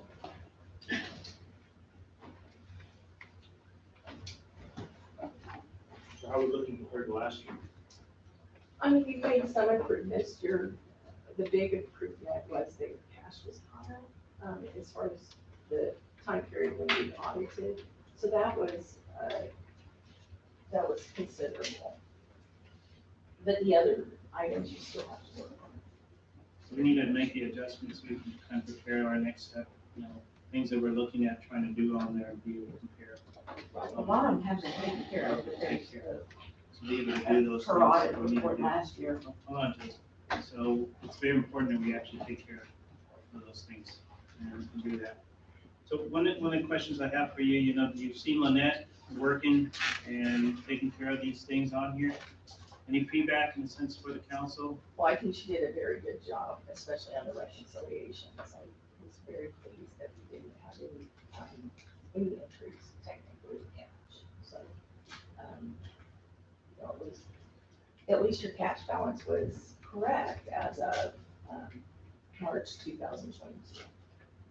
So some of these, it would have taken her a very long time to go back and correct all of the other items that were there. And it would, we would have been waiting probably 2 or 3 months. And she has other financial duties at this time. So it was just it was a better use of our time to go ahead and get them corrected. I think it worked out really good. You guys just came down for about a week, something like that. You got it all done, so it worked out. And we just came back for some final tweaks. Appreciate that. Council?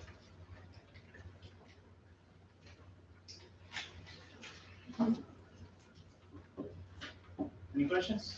Okay, this one doesn't require any action or anything. Thank you so much. Appreciate it. We'll move on to F, which is tied into this. F, consider an act upon the approval of the audit report of 2020, 2021. Council? Mayor, I move that we accept the audit report for 2020, 2021. Okay, now a motion on the floor for us to accept. We got a second on here. Any further discussion on that? All those in favor? Aye. Any opposed?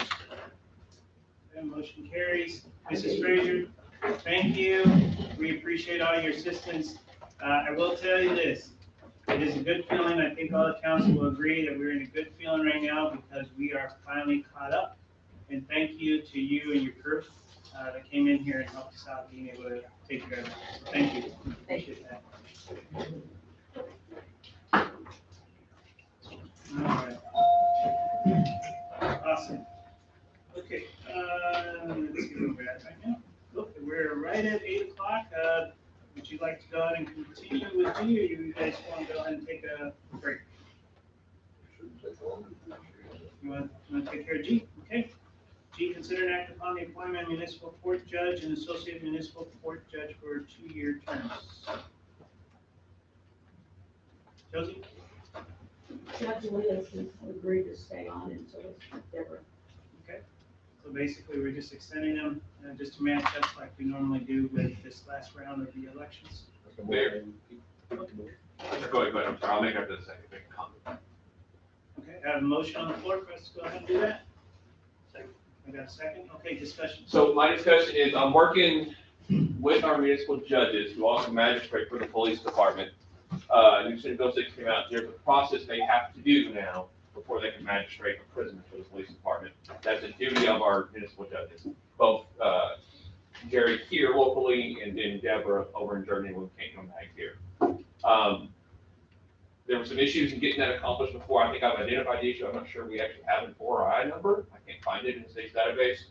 And there's some training and access they'll have to have just like the police have. So that's what let the council know that I'm actively working to get that accomplished. It's whether or not our judges want to obtain that certification and training in those requirements to continue being magistrates for us. Will we have to get somebody else to magistrate if they don't do that? Well, the problem we have, let's say for example, in Medina County, over there, the justice of the peace magistrate all the prisoners, they are on rotation. Atascosa does not do that. Each municipality is responsible for magistrating its own prisoners. That's why we have Deborah Herrera. So if we arrest 10 or 12 people get arrested, somebody's got a magistrate the next morning, or we call our judge in that night. It's a unique system that you're not going to find in a whole lot of counties, but that is the system here. So currently, our Judge Herrera's husband is a justice of the peace, and she has been working with him, and they've been magistrating our prisoners. So this is a big deal to us because, It's not if they want to, the law says they shall access this system. Yeah. In determining bail. And like I said, this is a requirement, it's just something that we pay the judges to do as part of being our municipal judge. Our municipal judges are on call 24 hours a day. Like Tom Tate was this municipal judge in Castro. He basically goes to court over there and that's it. Our municipal judges are on call. They get called out at 2 in the morning to magistrate prisoners. They get called out to sign warrants. So it's a little different scenario. So to give you a little difference of what our judges do, they're not just appearing in court. They're there on their own call basis. And depending on where they actually end up in the pokey, that's where you determine. Well, no, Medina County is fine. If we can take them to Medina County, the justice of the peace over there will magistrate. If we have to take them to Bexar County, there's a magistration process. It's Atascosa where 90% of our prisoners go that requires that. And that's what Judge Herrera, who is kind of out of sight and out of mind to y'all, plays such a vital role in magistrating these prisoners over there. And, you know, Paul can tell you working, you know, Judge Herrera, well, I need more paperwork, or I got him answer a question. So while she may never come to Lyle, she does a tremendous amount of workforce, which will only increase as we grow. So if we arrest a prisoner tonight, if they're not intoxicated and under the influence and they can be magistrated, meaning they're not fighting this, we would call our judge on magistrate as long as he's available. If he's not available, or they're intoxicated or can't be legally, we take them to Atascosa the next morning, she magistrates. And you talked to both of the judges about this training? I have not. Judge Herrera is aware of it. She wants to get it done. Judge Elias is, I think, been trying, but when I shot an email out on Friday, I got a response from the state saying they believe he's using the wrong ORI, and that's the majority of the issue. But that wasn't, when I worked for the police department, that wasn't a police department issue. When I came over here, I decided I would help the municipal court and figure that out for them. And I think I've got us figured out. But like I said, it's going to require, just like the police, we have to go hold a TLET certification. It's an 8-hour in-person course, and it is a yearly renewal, or every 2-year renewal, because you have to access that person's criminal history and then use that based off to determine their bail. So it's not just a, here you go. And there's a lot of other data entry I don't think, there's a lot of conversation we need to have to make sure that's still what they were choosing to do, I guess. But Jerry has done training before, right? For others. He goes to the judges training. This is gonna be a new type of training that he's never had to do before, because it's a new system he's gonna have to access. I'm sure he'll do it, I haven't physically talked to him about that yet. I know he's been trying to get set up on it, I know he should be aware of the training, but if you read it, Senate Bill 6, it can. I'll follow up with you. Any other further discussion? All those in favor? Any opposed? All right, thank you so much, appreciate that. It's 8:05, let's go ahead and take a 10-minute break. All back.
Blazer did. I have no idea. So Josie, if you can go ahead and fill us back. 8:17, and we'll go ahead and get right on it. Okay, council, H, consider an act upon JABSB for code research training for finance director. Let me get my net. I can kind of brief on what it is.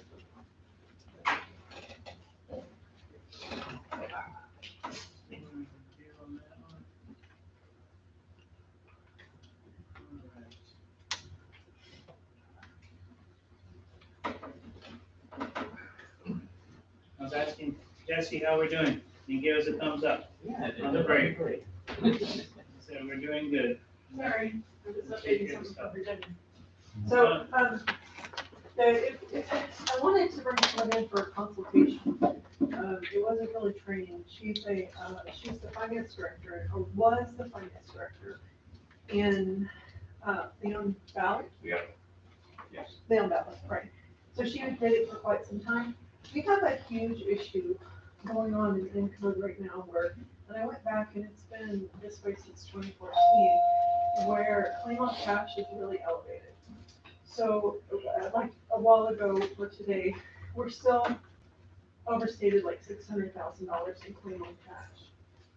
When Deb was here, at the end of the audit, I reversed all that out and made it correct before, we gave the numbers over to her, but I wanted to see if I could get some help in here on fixing it. And Deb and I were talking about it, and she was the one that referred me to this lady. Her name is Vicki Wallace.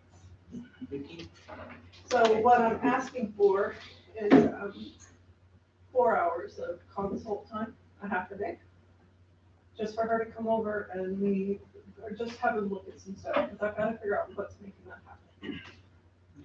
And do you have approximate? 70 to 80. Okay, that's right. It's in front of you, $80 an hour. 320. Okay, council? I move that we approve the request. Is there a motion on the floor? Second that motion. Okay, got a second? Any further discussion? All those in favor? Aye. Any opposed? Thank you. All right. All right, consider hiring a part-time court clerk. Okay, as y'all remember, we re-advertised. We got a few applicants. Y'all interviewed too, right? Paul's been assisting Diana with court.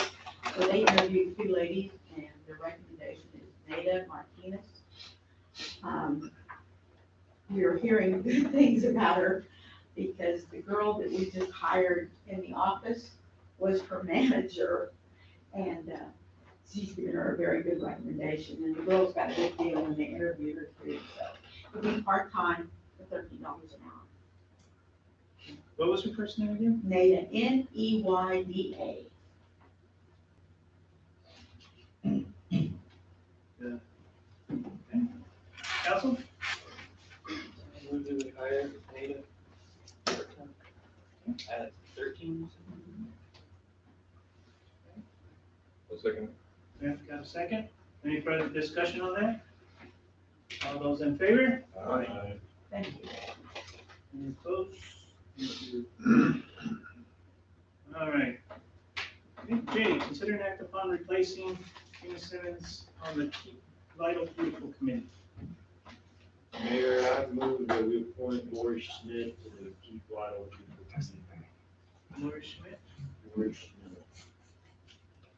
How do you spell her name? LORRISCHMIDT.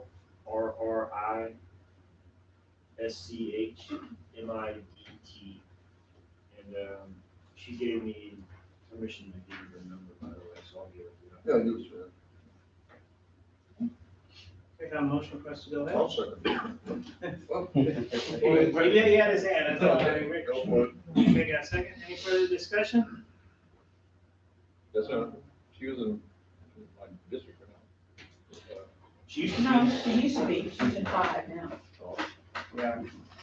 She's down the street from me. Oh, okay. So, all those in favor for us to go ahead and have Lori as the representative for District 5? Any opposed? Approved. Thank you so much, appreciate that. Okay, Kay, consider and act upon the job descriptions for city administrator, city secretary, and finance director.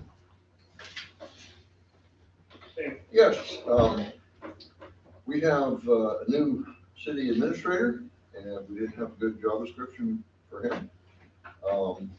Because he's taking over some responsibilities in the city, it drove a rewrite of finance director and also city secretary. So I asked our law firm to help me out with some samples. These are job descriptions from cities, I guess, that are similar size to ours, that have already been through the process of running them through legal for review. And so I have worked to blend that together with our current job descriptions, taking into consideration responsibilities that go away from one place and move to another, and I've come up with some draft job descriptions. And if you approve what's on here, or with the changes or whatever, the next step would be to give them back to our city attorneys and let them take another run at the way we've adjusted it for our city. Is that fair? So first one, hand out and talk about a city administrator.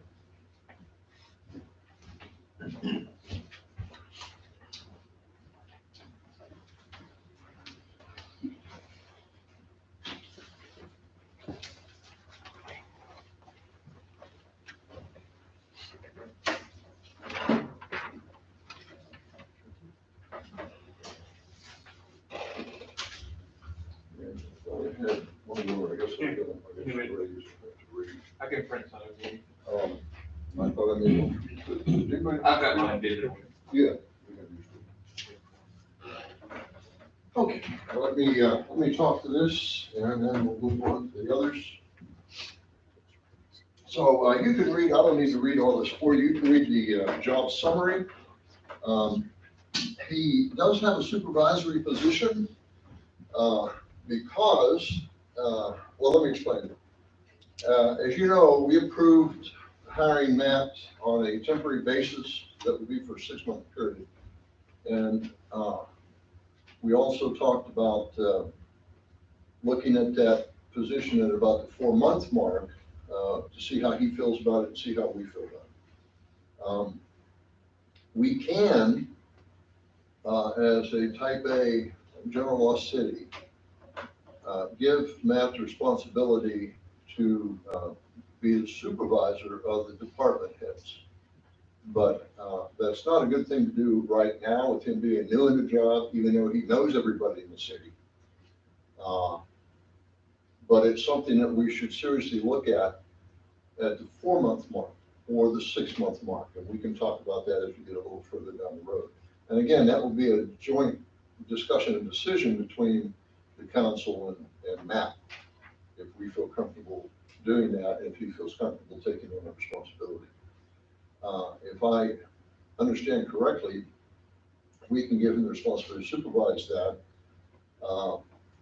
but we don't necessarily have to give him hire and fire authority over anybody in the city.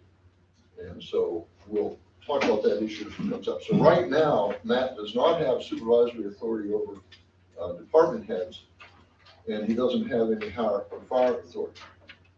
But as you'll see a little bit later, to get him into the supervisory role, suggesting that we put code compliance and our park laborer under Matt for supervision at this time.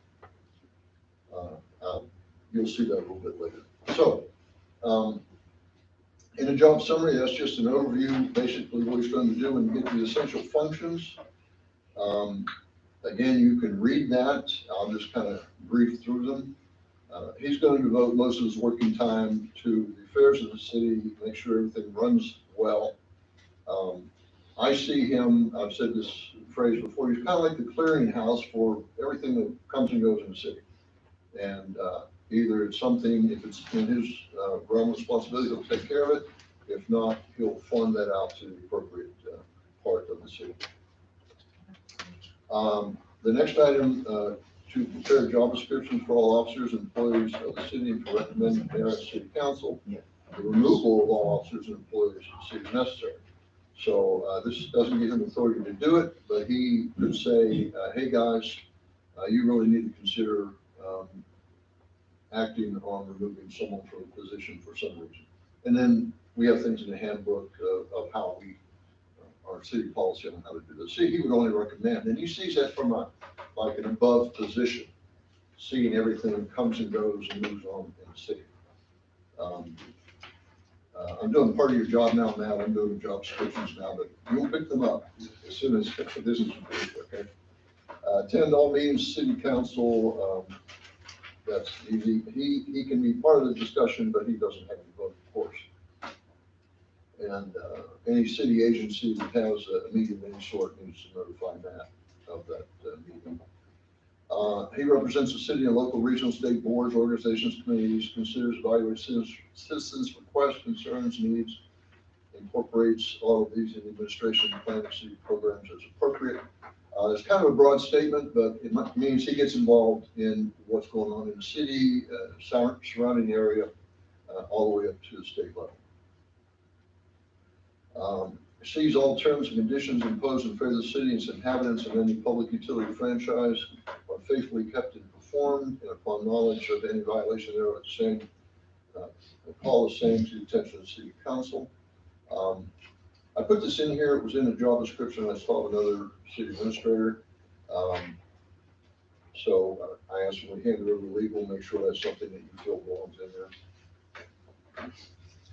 Act as budget officer and as such prepare and submit to the city council prior to the beginning of each fiscal year a budget of proposed expenditures for ensuring ensuing year, showing as much detail as practical the estimated amounts required. So he would work with the department heads to get their inputs for the budget, and he would basically format all of that, discuss it with them, and then he would present that to the city council. Of course, he would work very closely with the finance director too, to make sure that we're not exceeding anything in the budget request. Report in writing to the city council monthly showing the operation and expenditures of the city in a format such as the city council can compare. Now, it says here that he is going to report in writing. That doesn't necessarily mean Matt is responsible for writing the report.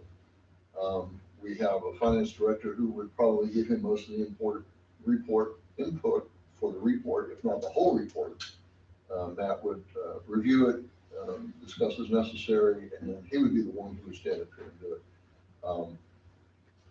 If that sounds okay with you guys, we can leave it in there. If you think that that shouldn't be that way, that should fall on Lynette, then we can pick it up. That's great. I think the only thing I would say is probably between that one and the other one is probably works closely, put a statement in there, works closely with finance. Probably in this one. Okay.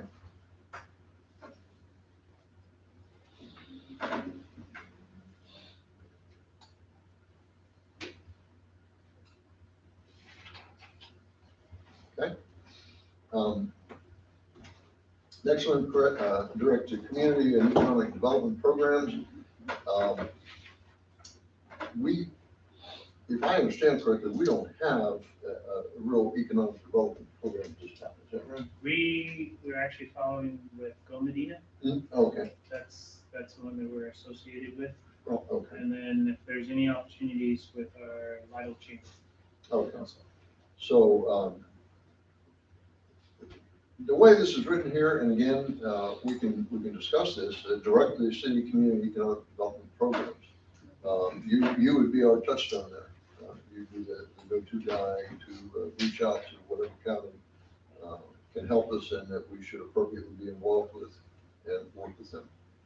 And it may require you to do some documentation to come up with a plan or a policy or something like that. But it belongs with the administrator. Receive and respond to citizen inquiries and complaints regarding city services, programs, etc. So again, he's our point of contact in the city for our citizens. Conducts or supervises research assignments and special projects as requested by the mayor and city council. We know Matt does this well. We've tasked him several times when he was over at the police department to find out something for us, do some research and get some answers. It was on the sample I had, and I just thought, man, that's a great match for what you already do well. And so I left it on for you to.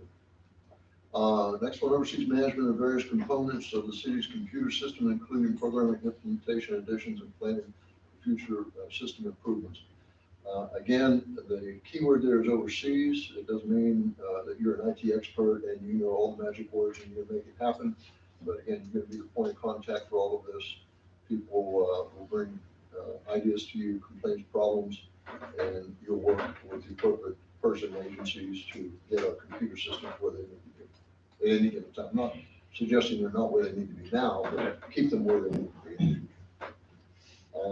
First alternate to the city secretary for attesting to and countersigning mayor's signature, warrants pay, warrants check payments as provided by Texas local code. So if you look at, in the Texas local government code, section 22.073, that outlines the duties and responsibilities of the city secretary. And this is one of her statutory requirements to be the first person to do that. But it also says that another person can do it without requiring that person to have the same training that the city secretary has to do that. So it's a fallback person, emergency person, similar to what a mayor pro tem would do when they're not. And it's those two parts of the Texas local government code cover that.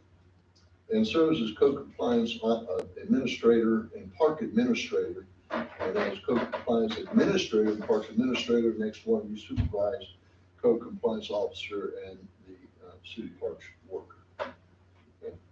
And I changed the word to worker there instead of laborer. It sounds just better.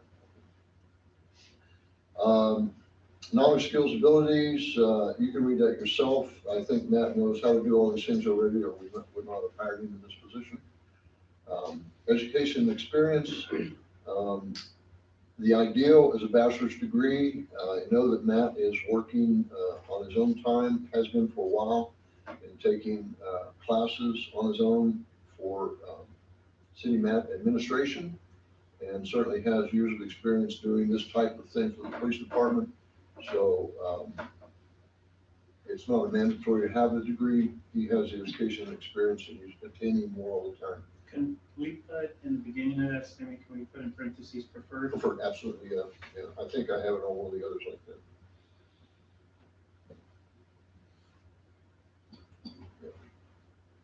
Yep. And special requirements of driver's license. I'd asked Matt the other day if he knew about organizations for city administrators. He told me he knows of one or two, and you're going to be presenting something, I guess, to the council to ask us to pay for your membership in those. Yeah. organizations. As a matter, I reached out to the city administrator in Cashville today, introduced myself.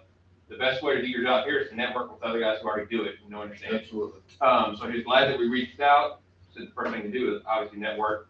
Invited me actually Friday for the annual or for the monthly luncheon that they have for the Texas City Manager Association. So I'll probably attend that because I've already got something Friday morning that I'm gonna miss coming to work that early. So I'll probably go straight to that for lunch. And you actually have to be sponsored by somebody there. And he said they'd find somebody to sponsor there. So it's just a way to get your foot in the door and start introducing yourself and meet other city managers. Yes. You can ask people there any more about joining the association. Yeah. Jesse, you guys oversee about County Heights, right? Yes, we did. Okay, so David Harris. Yes, That'd be I another think one, we've already. Right? Right, Jesse? That's right. That'll be another one. Okay, what I would like to do, because we're moving responsibilities around before we make any decisions. First of all, anything else? We have a couple suggestions here. Anything else? Joseph and that, Matt, anybody that you'd like to see move around a little bit? I still feel like the city administrator should be able to hire people below a department head position. We're gonna look at that, probably the 4-month one.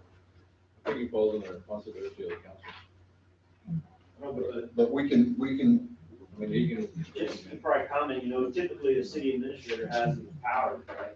And they're not actually, take for example, when this agenda item about hiring somebody, Matt can put out that they can hire them in. That's some of these things, they don't need to wait. I mean, everything that I've seen from every city administrator across the state, they have that ability. So why ours should not, it just baffles me. And that allows for that appeal procedure when the council has to come into play because of agreements or something like that.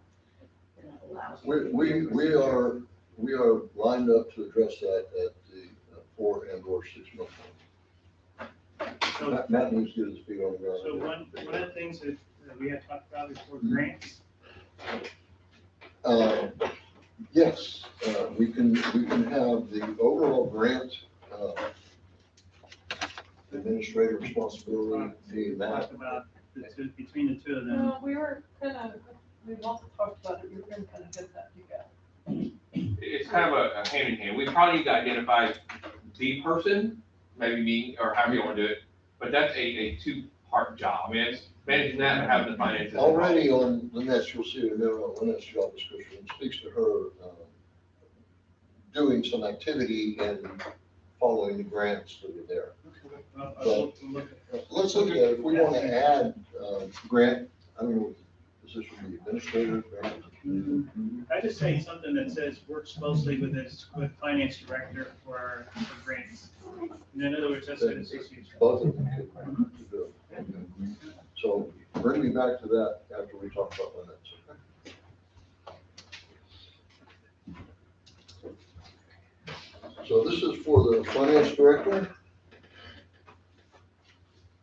And again, I bet I didn't make enough copies, I thought I did, but I guess I didn't.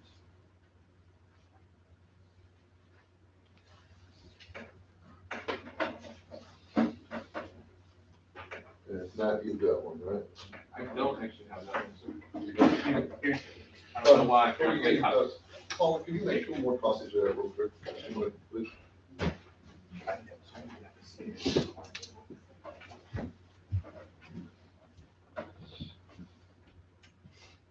miscounted.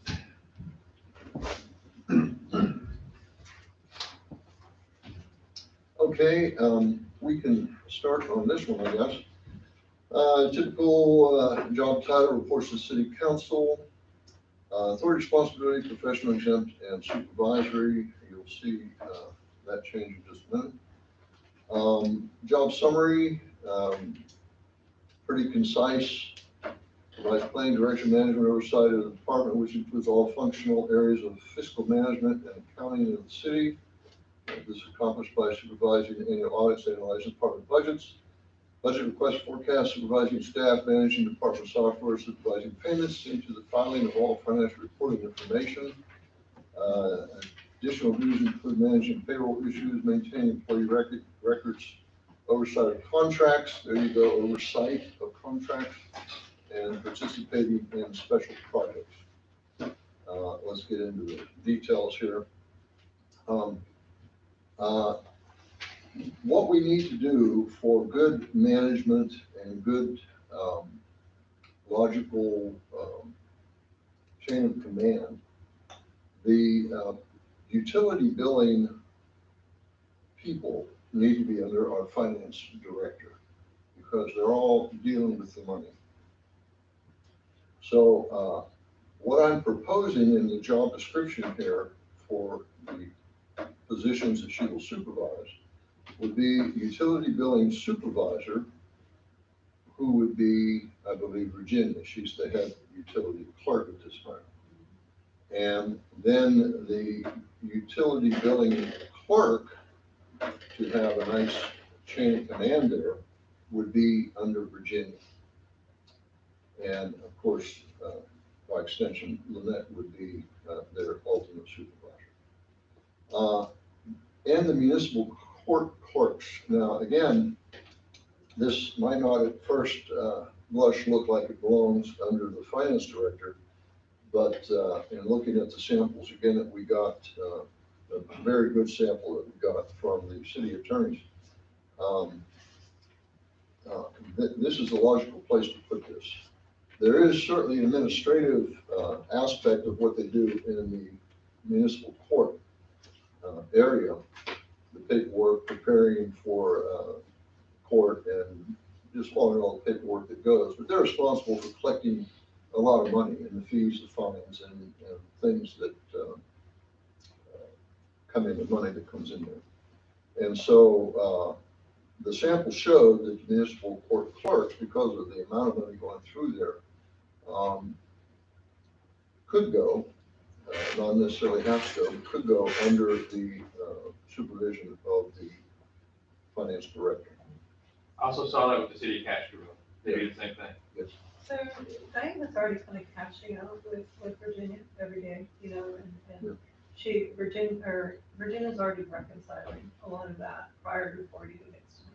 Okay, so you're kind of doing some of that right now. This just kind of makes it official for you to be a Virginia supervisor, and Virginia to be supervisor of utility clerk, and you to be supervisor of Diana and Lori, when she comes in. Or if we want, we can decide if we want, as a part-time position, I don't know, you want to make Diana a supervisor over Lori, or just you supervise both of them?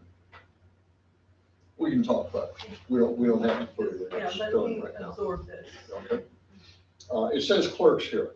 I left it plural, thinking that we might have more than one, so you would be supervisor over both of them, unless we decide to change it, okay? So that's just to explain why Lynette's position that was not supervisory before moves to supervisor. Essential function manages all city financial statements by monitoring the city budget, processes, performing financial investigations, preparing records, developing, maintaining department budgets. That would be her department. Analyzing business functions, projecting revenue and expenses, preparing periodic statements, assisting with grants, management and reporting. So there's another statement in assisting with grants, management, reporting. So we might go ahead and make that the grants function.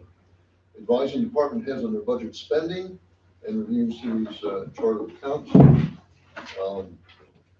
Next item, managing utility billing, municipal court, and municipal court by overseeing the hiring and conducting performance evaluations. So if you're supervising those people, then you'll be involved in the hiring and evaluations. Oversee bank reconciliations by corresponding with bankers to create funds management, preparing financial related analysis and research, verifying accuracy of calculations, preparing bank reconciliation statements at month and closing, reconciling general ledger balances. If I'm correct, these all follow your normal duties anyhow, right? Jump in here, Lynette, if I'm giving you something that's No, outside. I need to absorb some of this. I can do whatever. There's some of the stuff in municipal court that I don't know. Right, but you don't have to be an expert there to Right, supervise. so that's what I'm saying. So I'm 100% on the rest of it. I'm already reconciling it on the back end of this. And you see the next statement in bold there, is job descriptions not all inclusive.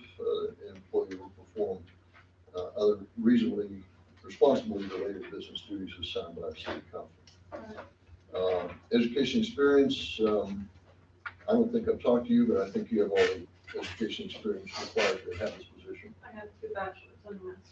That'll work. Preferred qualifications, experience with government accounting, grant writing. Have you done grant writing? Did the ACOG, I got the little, I did the 2, I don't know what it was. It was 2 weekend ACOG thing. Okay. But I haven't done grant writing except for prepping it for Hondo. And that was just the financial part, but I'm not super concerned about it. Okay, but if we get a grant, grants do need to be managed, and that would be something that you would keep a financial eye on. The flow of funds. Okay, knowledge and abilities, effective use of mathematical concepts, problem solving, I think we got that covered there. Thorough knowledge of laws, regulations relating to duties of financial director and an accountant by using government accounting standards, financial accounting standards. You use those, right? Every day. Capable of utilizing in-code accounting software, and we just approved someone coming down to help you get a little more knowledge in that. I'm just trying to get it to, I want to find an easy way to fix it instead of rewriting all the GL accounts. Right. So that's good. Ability to effectively represent the city professionally. I don't think there's a problem. Ability to effectively utilize diplomacy and blah, blah, city council, city attorney, department head, members of the public, and all of that.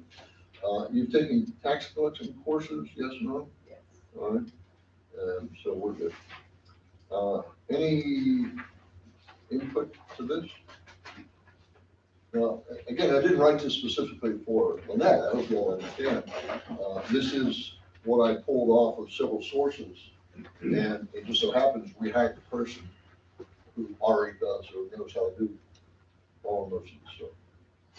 Any input on that? I think there's a term court administrator that need to be appointed to oversee the municipal court. I know that's a term that we deal with a lot when we're dealing with court stuff. Right. So you may have to use that, incorporate that terminology, because the state requires a contact person that is the court administrator. Right, if the attorney. So you're saying that would be Lynette as a supervisor of the court clerk? Yeah, I mean, she would need that title, I believe. I think that's a position that has to be filled. I don't know, but that's what I So get. acts as court administrator? Right.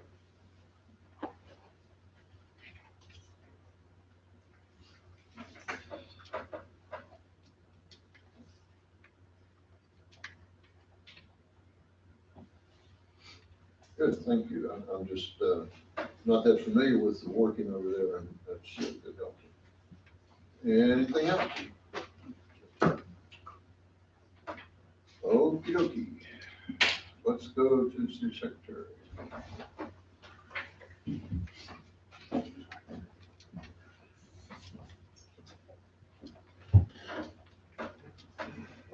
Paula, let me again give you this and ask you to make. On my print, I printed 2 extra ones. On my print back there. Said administrator and secretary. I'm sorry? I printed 2 extra already.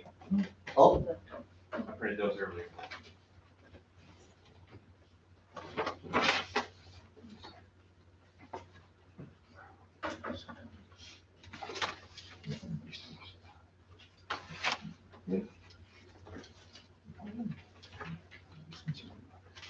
Anybody, Joseph needs one, and you need one.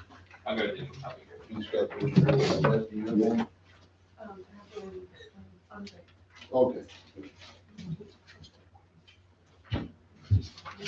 No, no. I printed 2 administrators, 2 secretaries. Yeah, there are 3 pages to the city secretary. There's just one sentence, top of the 3rd page. I couldn't get it all on 2 pages, sorry. All right.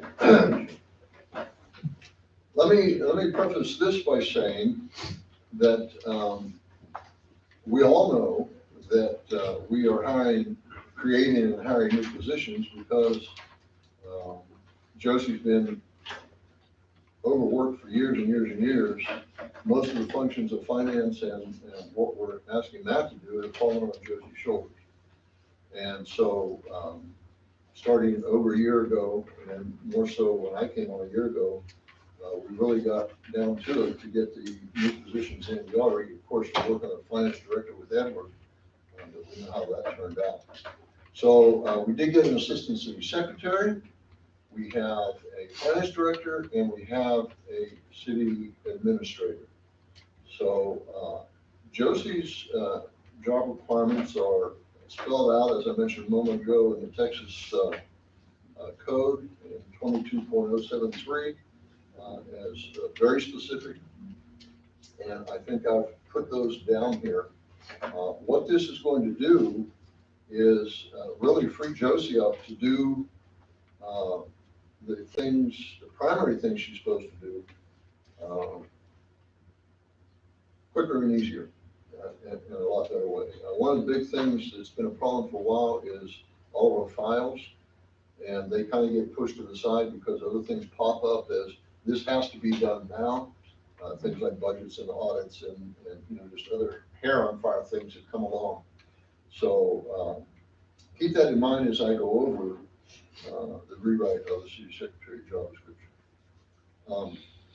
Responsible city, council for the effective administration of city hall and employees under their direct supervision. Just so you know, we don't, our little committee did the handbook review. We don't use his/her. We use a more common thing now. We say there when we mean her or him or whoever's in there. It sounds funny, but that's what it means. Under their direct supervision, plans, conducts, and directs administrative activities of the city, recommends for adoption by the council such measures as they may be necessary, makes organizational recommendations to provide city services effectively and efficiently, oversees all city ordinances, state and federal statutes and regulations. That's according to the Texas Law Code. Ensures that all contractual provisions within the city are complied with, maintains the original city's code and all resolutions and ordinances of the city, keeps the corporate seal, preserves and keeps in order all books, records, papers, documents, and files of the city. So that in a nutshell is an overview. Because of the shift around in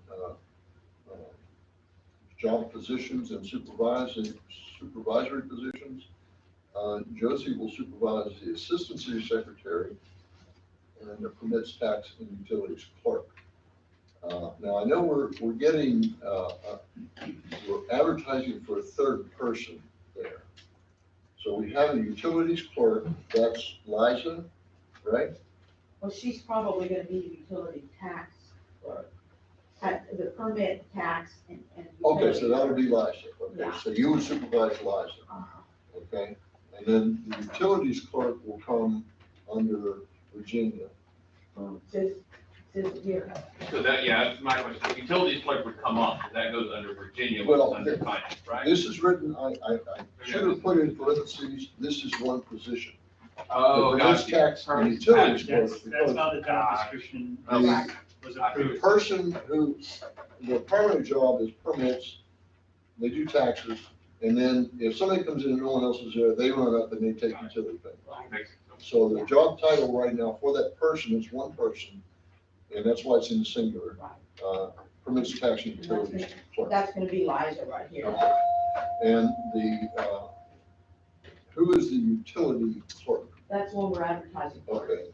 And what's the third position? Don't we have three positions? We have, No. we have the third for Diane. Yeah, that's, so, but that's gonna be Okay, under Diane. yeah, we're good then, we're good. I think that's the third. That's probably what he's thinking of. Okay, and then that frees up, whenever we hire the second position, that frees Paul up to completely be devoted to the assistant superintendent. Okay. Okay, essential duties and responsibilities, serves as the main liaison between city council boards and commissions. Meets with the elected officials, board and council members, law enforcement officials, community and business representatives and public as needed. That's kind of a catch-all there. Coordinates, manages, oversees the agenda preparation. You know all of this verbiage here. This is what the city secretary does, and she does it in accordance with those things. And of course, we don't need to say it. She works in conjunction with the mayor to help establish the agenda every week, every 2 weeks. Attends regular and special city council, zoning and planning, mobile home commission, utility commission meetings. Is that a comprehensive list, Joseph? I don't know of a utility commission. Okay, again, it was on this sample I We don't have. have a utility. We don't have, okay. All right, so we'll take utility commission out and just put and mobile home commission, right? Are those the only ones we have, city council, planning and zoning? Well, you have to keep I kind of do the agendas for the Keep Vital Beautiful Commission. Yeah, you don't attend the meetings. No, I This just, is directing you to attend the yeah, meetings. just attend. Yeah. Just prepare the agenda for them. Right. And, yeah, that's in the one above. Maintains the city Municipal. Now, let me just ask, and again, it's just because I'm not that smart on the wording. The next one, prepares and and files ordinances, proclamations, resolutions, and orders of the city council, oversees the codification and ordinances into the code of ordinances. That's working with Municipal. Okay, That's part of it. so, should I just take out maintain city Unicode and reword it, I codification? would say the second one takes care of that. All right, without calling it Unicode? Yeah, because it oversees the codification of the ordinances. That means sending it to Municode. for them Okay, to all copy. right, so we'll just delete maintains the city Unicode. I All right, wasn't, Jesse? Yes, that's correct. I wasn't sure. I was- Unicode is just one vendor, it's just one provider, there are other companies that do it as well. Thank you. So they- That's what I didn't know. Okay. The direction ensures that legal notice publications, this is everything, putting things in the paper and on the door and whatever. And Josie does it all the time.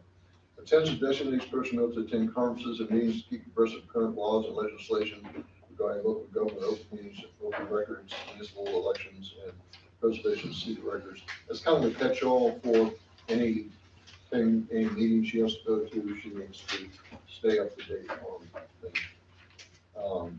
Prepares, maintains, and oversees city contracts. This, again, comes out of the Texas Law Code as one of her primary responsibilities, statutory responsibility. Administers and oversees city elections.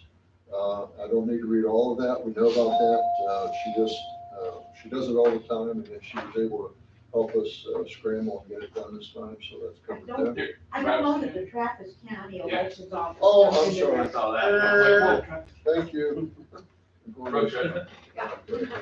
Let's, so I guess we need to put all three in here, right? Yeah, Okay. just put it with the county elections office for Bear, Pasco, and Medina counties.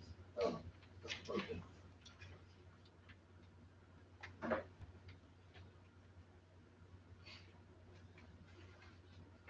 All right, good. And I have always found on my computer, so I'll make these corrections and I can send these out tomorrow to whoever needs it. Serves as the custodian of city records. This is, I don't want to say your main responsibility, it's one of your big responsibilities. One of my responsibilities has been on the back burner. Well, exactly. Now it's gonna take, And this is exactly why we're doing the big shuffle here, hiring people and getting things where they need to be. So she's responsible to make sure that all city records and whatever are properly sorted. That means there are certain time requirements. You have to keep some documents, others you can purge almost immediately, very quickly, so she has to go through and do that. Categorize them, file them, and keep them in a safe place. Next, keep regular accounts of the municipal receipts and disbursements and keep each cause of receipt and disbursement separately. And under proper headings, keep separate accounts with each person, including each officer who has monetary transactions. This is a difficult one. I'm gonna have to work in conjunction with Lynette. Yes. And Virginia on that. Yes, yes. The way the statute is written, they put the phrase in there, general accountant. And usually when we hear the phrase general accountant, we think that means the head bean counter, and the money, the person in charge of all the money. And it has more of the idea, the person who keeps a general account of these things. So if the ultimate responsibility here would be for Josie to keep these accounts of these specific things. And I took this right out of the statute. But she would work closely in conjunction with the other departments to make sure that is done. Maintains records of elected officials and board and commission members, and I know she does it already. And then human resources documents and files, she does that. Assists in providing human resource information to employees. Real big through the handbook and then other advice that she might get. Perform special projects and other duties. So, a little statement there about travel, because I know you go to the bank quite often, so you might be. Oh, Paul's doing a lot of that Right. for me right now, and Lynette will, Yeah. originally, Okay. that's, job description, it said she would be doing it. All right, next two, experience and all that, you can read those. I think that's the way it is, and then have draft questions. So that's, those are the drafts that I came up with. We have a couple little corrections on each one. If you, I guess we should have a motion to approve these contingent on our city attorney looking at them and making any suggestions or. Yes, things. Molly will do that. Yeah, sure. Well, actually, No. I'm gonna hand this over to Matt, because I'm leaving for a month on Thursday. Okay. So Matt's gonna be the follow, okay? So, Jesse, what is, like, and I've read the statute, and it says general accountancy. So I understand exactly how our roles are meshed together. Can you explain that? Yeah, we talked a little bit about that, because we found it a little bit confusing, but, Right. because most cities, in fact, none of our cities have the city secretary perform accounting type functions. I think to the extent that the city secretary is involved in it, it's more from, as the official record of the accounts. So in the same way that she keeps official records of all the contracts, all of the various, ordinances and the like. So what happens is much in the same way that, say a city department generates a report, then she would keep the official copy of record of it and keep it in the city records that way. Okay, so she's not gonna be doing like accounting. She would not be So, okay. accounting, right, All right. but, and again, remember that the general law statute, the way it's written, it's kind of, if you will, sort of the default setting, if you want to think about it that way. And it also allows councils to have some latitude to kind of customize it, because it's, rather than the city just be starting with a blank slate of not having, how do we organize the city function? The statute establishes certain minimums and general parameters of how to organize city operations. We are gonna have to discuss, what you and I have discussed, of who's gonna act in your absence. Like do a payroll or account payable or something like that. And I'm the one with the training. But it does afford the council the authority to sort of designate certain things. For example, there's something in there like, for example, a city marshal. And so the statute allows the city to abolish the city marshal and establish a police department instead by city ordinance. They can also create new positions that are not listed in the general law statute, like a city administrative position. It's not identified in the statute. They can certainly do that. So it was just a way of setting up sort of the bare minimum. If you I will. just wanted to make sure that we were staying in. Oh, no. Where we needed to be. No, that's with it, exactly how most cities. Because I've read it like 3 or 4 times, and you can take it in so many different. if it implied or directed that all city secretaries be beyond a shadow of a doubt the accountants for the city, then we would not have hired you. No, I understand that. I just want to make sure that No. we are staying. Yeah, I talked to people all the way up to state about this, and it's more the idea that the secretary accounts for these things. Receives reports, keeps them in the right place, can pull them out very quickly, and then the specific things that were mentioned in that one letter. But it does not, again, to everyone I'm talking to, does not direct the city secretary to be the finance person for the city. In fact, there's a separate position listed as the city absolutely. treasurer position, and as actually having possession of the actual accounts and the like, but that's equivalent of the finance director. Sure, yeah, we've outlined that in her job description. So. You made a motion? I make the motion that we approve these contingent on the changes that have been mentioned and reviewed by our city attorneys. Second. Second? Okay. Any further discussion? Jesse, have you reviewed these before we talked about them? Before tonight, no. We have not, Jesse. what we had, I believe Molly was sending some sample job descriptions over to the alderman, so, no, we've not reviewed. The these. answer, Charles, is I finished these this afternoon because I got the samples from Molly this morning. So what I did today was this, all day. It's mentioned what Molly sent, and what the city already had Yes. together into What one the city already document. had, Molly, what the Texas state code says. So, yeah, I had my desk spread There's all kind of documents today, the way to use it. And key thing to remember, if we change these right now, we wrote, well, that's a couple months ago, we can change these anytime we rewrite them and improve. But these are not casting stones. Any other further discussion? You wanted to give some more thought to some of the things that they mentioned. Is it okay if after tonight, if we read them over and we discuss things and we go to the attorney? Well, yeah, Okay. you'll have the time to discuss that, while the attorneys are looking at that. And, Okay. then, As long as we know we can go to them if we well, and discuss Matt, something and come up with. If it comes to me, that way we got one point of contact. Yeah. going back to the Yeah, attorney. yeah. talk to Matt. That way we got one chain. Okay. That'll Yeah, work. yep, talk to Matt. As long as we know. Any further discussion? I do have one question. Does the court administrator have to have, is there a certificate, is there training, is there anything like that that I'm gonna have to? I'm not familiar with that, Lynette, I would have to check, but you can certainly find out. Basically, you, make sure that the court is Is there any scheduled, certificates for training needed? not that I.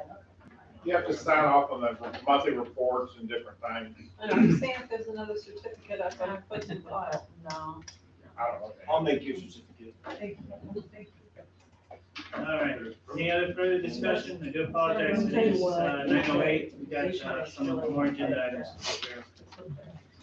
Okay, no other further discussion, all those in favor? Aye. Any opposed? Okay, thank you so much, appreciate it. Mayor, thank you so much for all that hard work, and really appreciate it. Please pass on to Molly helping us out with all that. Jesse, thank you. You will take care of that. Okay, now consider and act upon the city administrator being given permission to be the Encode administrator on that one. It's basically just so we can go ahead and give Matt the opportunity to go in there and have access and be able to give the permissions to the folks that need to be able to have permissions. That's basically what it boils down to. I move that we give the city administrator that, authority. Okay. Motion second. Any discussion? Does not require any training. That's gonna get. I would have to have, yeah, Incode's gonna be a new software, but so was E-Force, when we went to it for the police department. He's I was the administrator of it and mastered it. He's administrator, it's 6 or 8 Yeah. programs for us, still does. Any other quick comment? More than All right, one of our things is to sit down as soon as things calm down and he's gonna learn. We got a ton of people in this office that know Encode. You're gonna learn. Yeah. Hey, man. I didn't mean it. That's how I did. I didn't mean it in a violent way. You got the little hand smacker back there. Anything else? All those in favor? Aye. Any opposed? Thank you. Okay, M, act and consider upon the appointment of mayor pro temp for a 1-year term.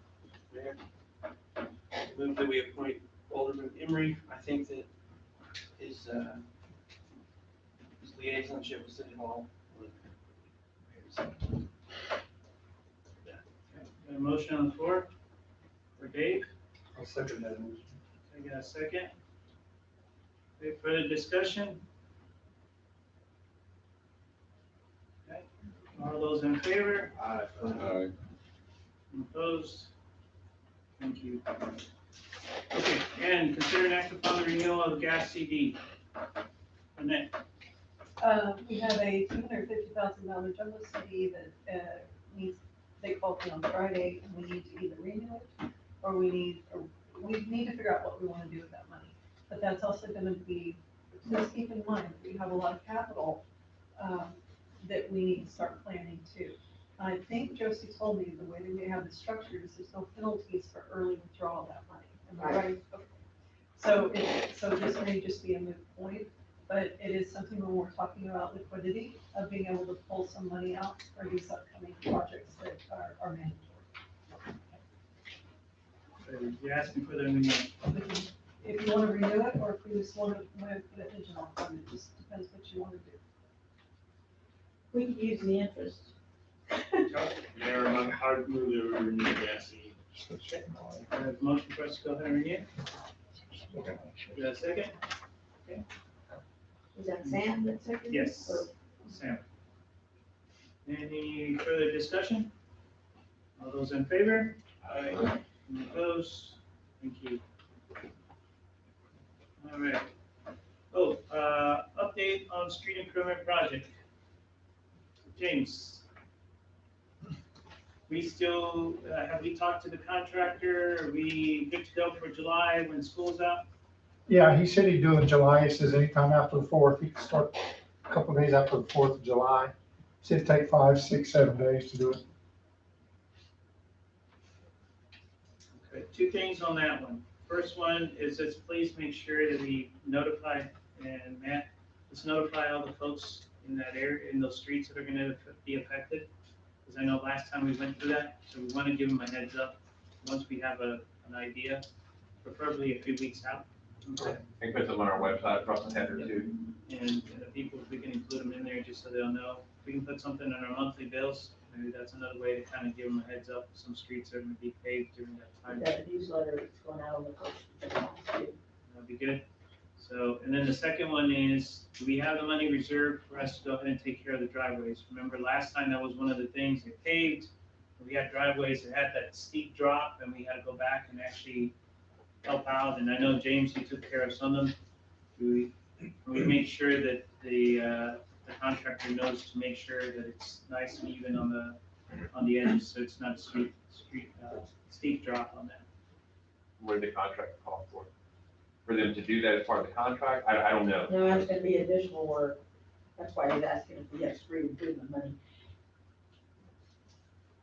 I don't know what that cost is or how to calculate it. Usually James gets them out here and give us an estimate, right, James? I've already taken them out there. We drove them. Okay, has he given you an estimate? Oh, yeah, I did. Can we ask the first question to ask, is it going to be the same drop or is it going to be evened out? Because if they even it out nicely, then we don't have to worry about it. If it's going to be the same as last time, then we do need to get an idea of how to take care of the drivers. See, on Prairie Street, they poured that extra thick. Yeah. And they put down an extra inch of asphalt on that. That's why we got the big drop offs. So can we talk to them, make sure? I'll check with them. Or with the commission. I'll get you that number too. Okay? If we need to do anything. Okay, that's good. Council, just so you know, we also have Medina County is going to go ahead and take care of County Road 681, which is the road that runs right there next to the high school entrance, or that turn into baseball fields in the high school. So they're going to take care of that for us at no cost to us. So see, you did it last one. they'll be doing it. You did it last one, right? So we can do. It's been a while, hasn't it? Yeah. When you say last time, it's been a while. Yeah. So it needs it. It needs it bad, and especially down in that creek, we have had a lot of washout in that area too. So just so you know on that. Okay. Anything else, James? You want the council to know on that one? No. Thank you for scheduling some. Pete, consider an act upon eligibility requirements for an annual citizenship award. Charles. Thank you, Mayor. The last time that we talked about this item, requested for council to review that handout, come back with any suggestions and changes to eligibility, because if y'all recall, of course, Mr. Rodriguez was not on the council at the time, that we were gonna have a group and an individual. I don't know how y'all felt about that, and also we were going to, appoint someone to serve on the committee, that we would all have somebody that citizen, that committee would be selecting based off, whoever was submitted throughout the year. So, I don't know if anyone's got anybody they talked to yet about serving on this committee. So we can find that and come back in 2 weeks. Did we actually approve it already, or we still needed to I think what we were gonna do, I mean, I can send it out in an email and everybody review it and then also copy, but I just tweaked, I think it's flower mounds, criteria. And if we had any suggestions to add to it, but, I mean, I looked it over, it looked good, and just give it to the committee. And they would have, I think the big question was setting the deadline. That would give us enough time to get like plaques made or whatever. I think you were suggesting like the end of October. I would say end of October, they meet November, or in that first November meeting, they can select it to present in December. And then I think Joseph made a recommendation for the name of one of the So- boards, right? Ask you, wasn't it, an entity, adult and youth? Yeah, I think we down the draft of the. Yeah, the individual. And as We far as, mentioned Jeffrey Farm. yeah, I mean, that was for the youth. Can we, I'm just recommending, can we table this and just go ahead and get the copy back out to everybody? Yeah, I think we'll go back out and then we table it. I'm there, I believe we table this item until the next regular schedule meeting. Okay. Second, any further discussion? All those in favor? Any opposed? Well, that's the next meeting, so it'll be the first meeting in June.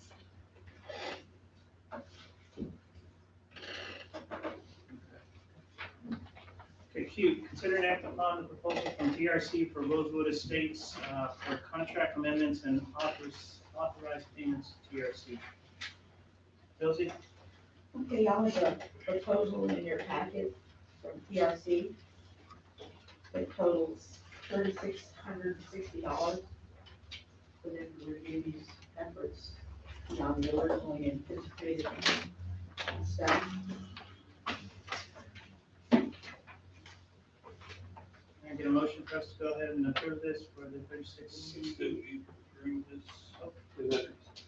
that the total amount for the change No. order, or is it the 8,460?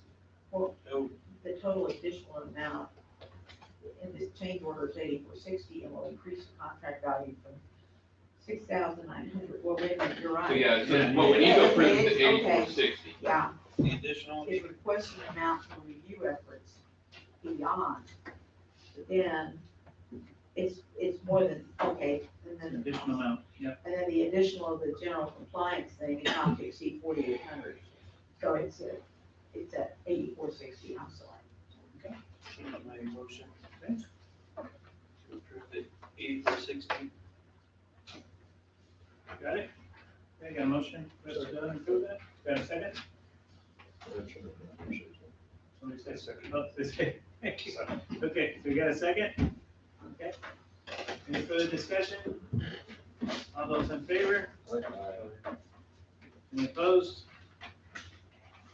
All right, thank you so much, appreciate that. All right. R, consider and act upon hiring a part-time kennel clerk. Here we go, Santi. Yes, this last time that we ran the ad for Kennel Tech, I had no applications. So I went back to the first set that I got and contacted one of them, Maria Burial. What's her name? We call her Nina. So I'd like to, if you'd like to approve to hire her, starting at $11 an hour. She's been coming to volunteering every so often, so, and she's real good at house cleans and everything, so she'll be a good fit for us there. Make a motion we hire Maria L'Oreal. A motion on the floor, let's go ahead and have Maria Villarreal. Get a second? Okay. Any further discussion? All those in favor? Any opposed? All right. Okay, next one is yours. Yeah. Okay, yes, consider and act upon the request to have an installation of outdoor triangle sun shades donated by Pam Harris, approved by Animal Control Facility.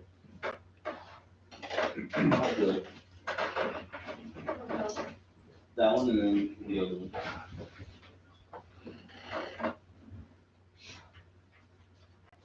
I think they're on the drive. Ready. Okay.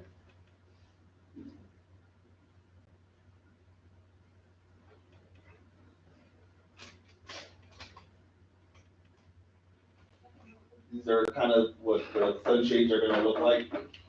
That first picture was our facility. Pam Harris, good supporters that donate some money to allies, but also help us out. Bought 3 of these sunshades that we want to put in the backyard of the facility. And I just want to get, it's not gonna cost us anything. She bought them and hired someone to come, install them for us. Hangers, these would be still great.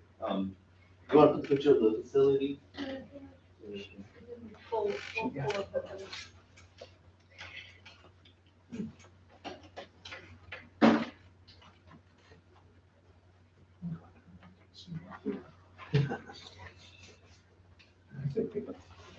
Yeah, there's another picture. But it's gonna go in the backyard where we did that fence opening. But yeah, those are what they're gonna look like, so.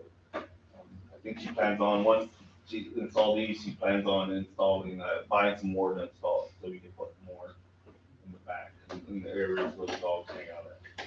Are they gonna burn the poles too? The poles, all the. Yes, yeah, everything. James, do we have anything to worry about in the backyard? James, any kind of utilities back there? Anything we need to worry about in the backyard? Nothing there. Okay. So along, somewhere along the back corner of the property. Okay. Got a motion for us to go ahead and approve that? Got a second? Sam's got the second? Okay, who is the approval? Dave. Okay, quiet. Got a second from Sam. Any further discussion? All those in favor? Aye. Any opposed? Good, thank you. Thank you. All right. T, thank you, Santi. Yes, sir. Update from city staff on financing infrastructure projects.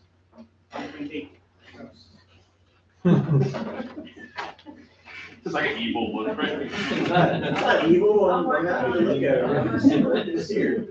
All right, so, as of today, because we just weren't able to talk about this, I sent this over to Andrew, but you also have the financials. So we need to be really realistic in what we look at. So, Is this one that you're talking about? there's 2 of them, so, I mean, the one that we have, Okay. this is what has to be sent out, that is gonna look at our potential funders would look at. They may look at an expense report for the current year, but they're most of them are gonna be more, interested in that audit information. So, when you go to that audit information, I know Deb was kind of jumping all over the place, but if you put a 20 and 21 there, when we're looking at our proprietary, remember, it's 2 different parts of this, you got business and proprietary. What page are you looking at? I mean, government and proprietary, but 21. Page 21. Thank you. And Andrew's only looking pretty much at the business card. No, not this one, guys. Go to your auditor. Yeah, this one, yeah. Oh, I don't think. No, we didn't get it binded, we got it like this. Oh, here, okay. Oh. Go to one. Yeah, that one. It's right there in the 21? So the 21, government firefighting funds, which make up our water, gas, and sewer. And if we look at that, our change in that position is only $359. $359,000, sorry, $359,000.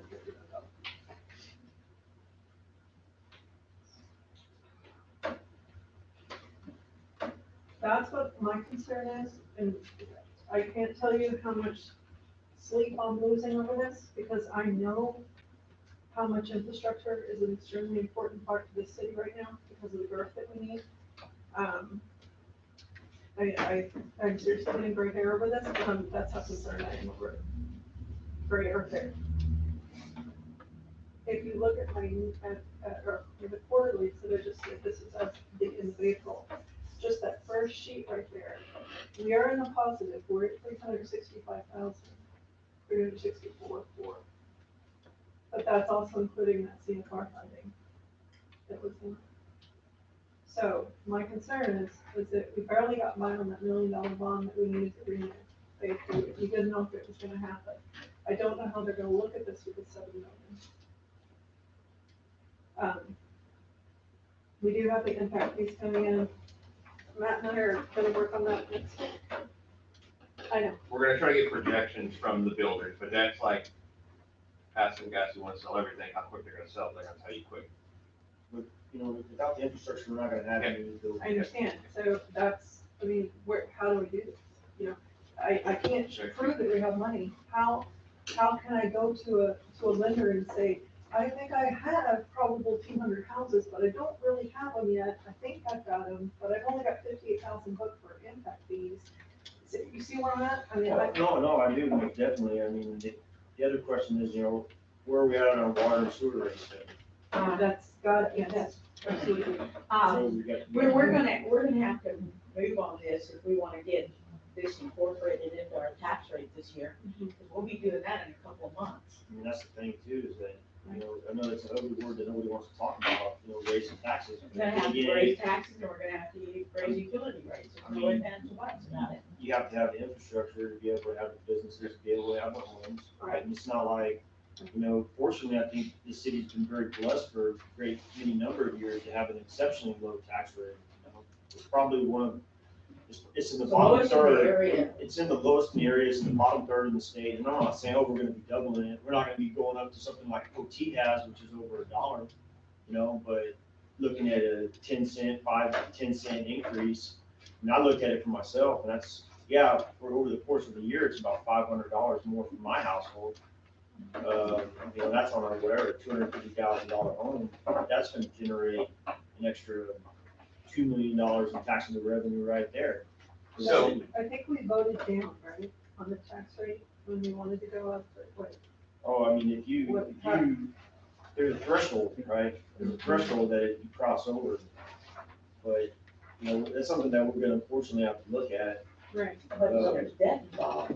If there's debt, yeah, I mean, and it's dead, so. I'm saying we need to move on this, if we're gonna get it. And the other radical thing is that, once again, we weren't caught up with certain things, so we couldn't look at numbers, we couldn't figure out what we needed to do next. So we're at a good point right now to go ahead and start tackling and strategizing how we need to do it. So bring up a valid point, Charles. So when will, Andrew and Mark be able to come back out and really tell us, hey, they feel comfortable with 4 million or 5 million?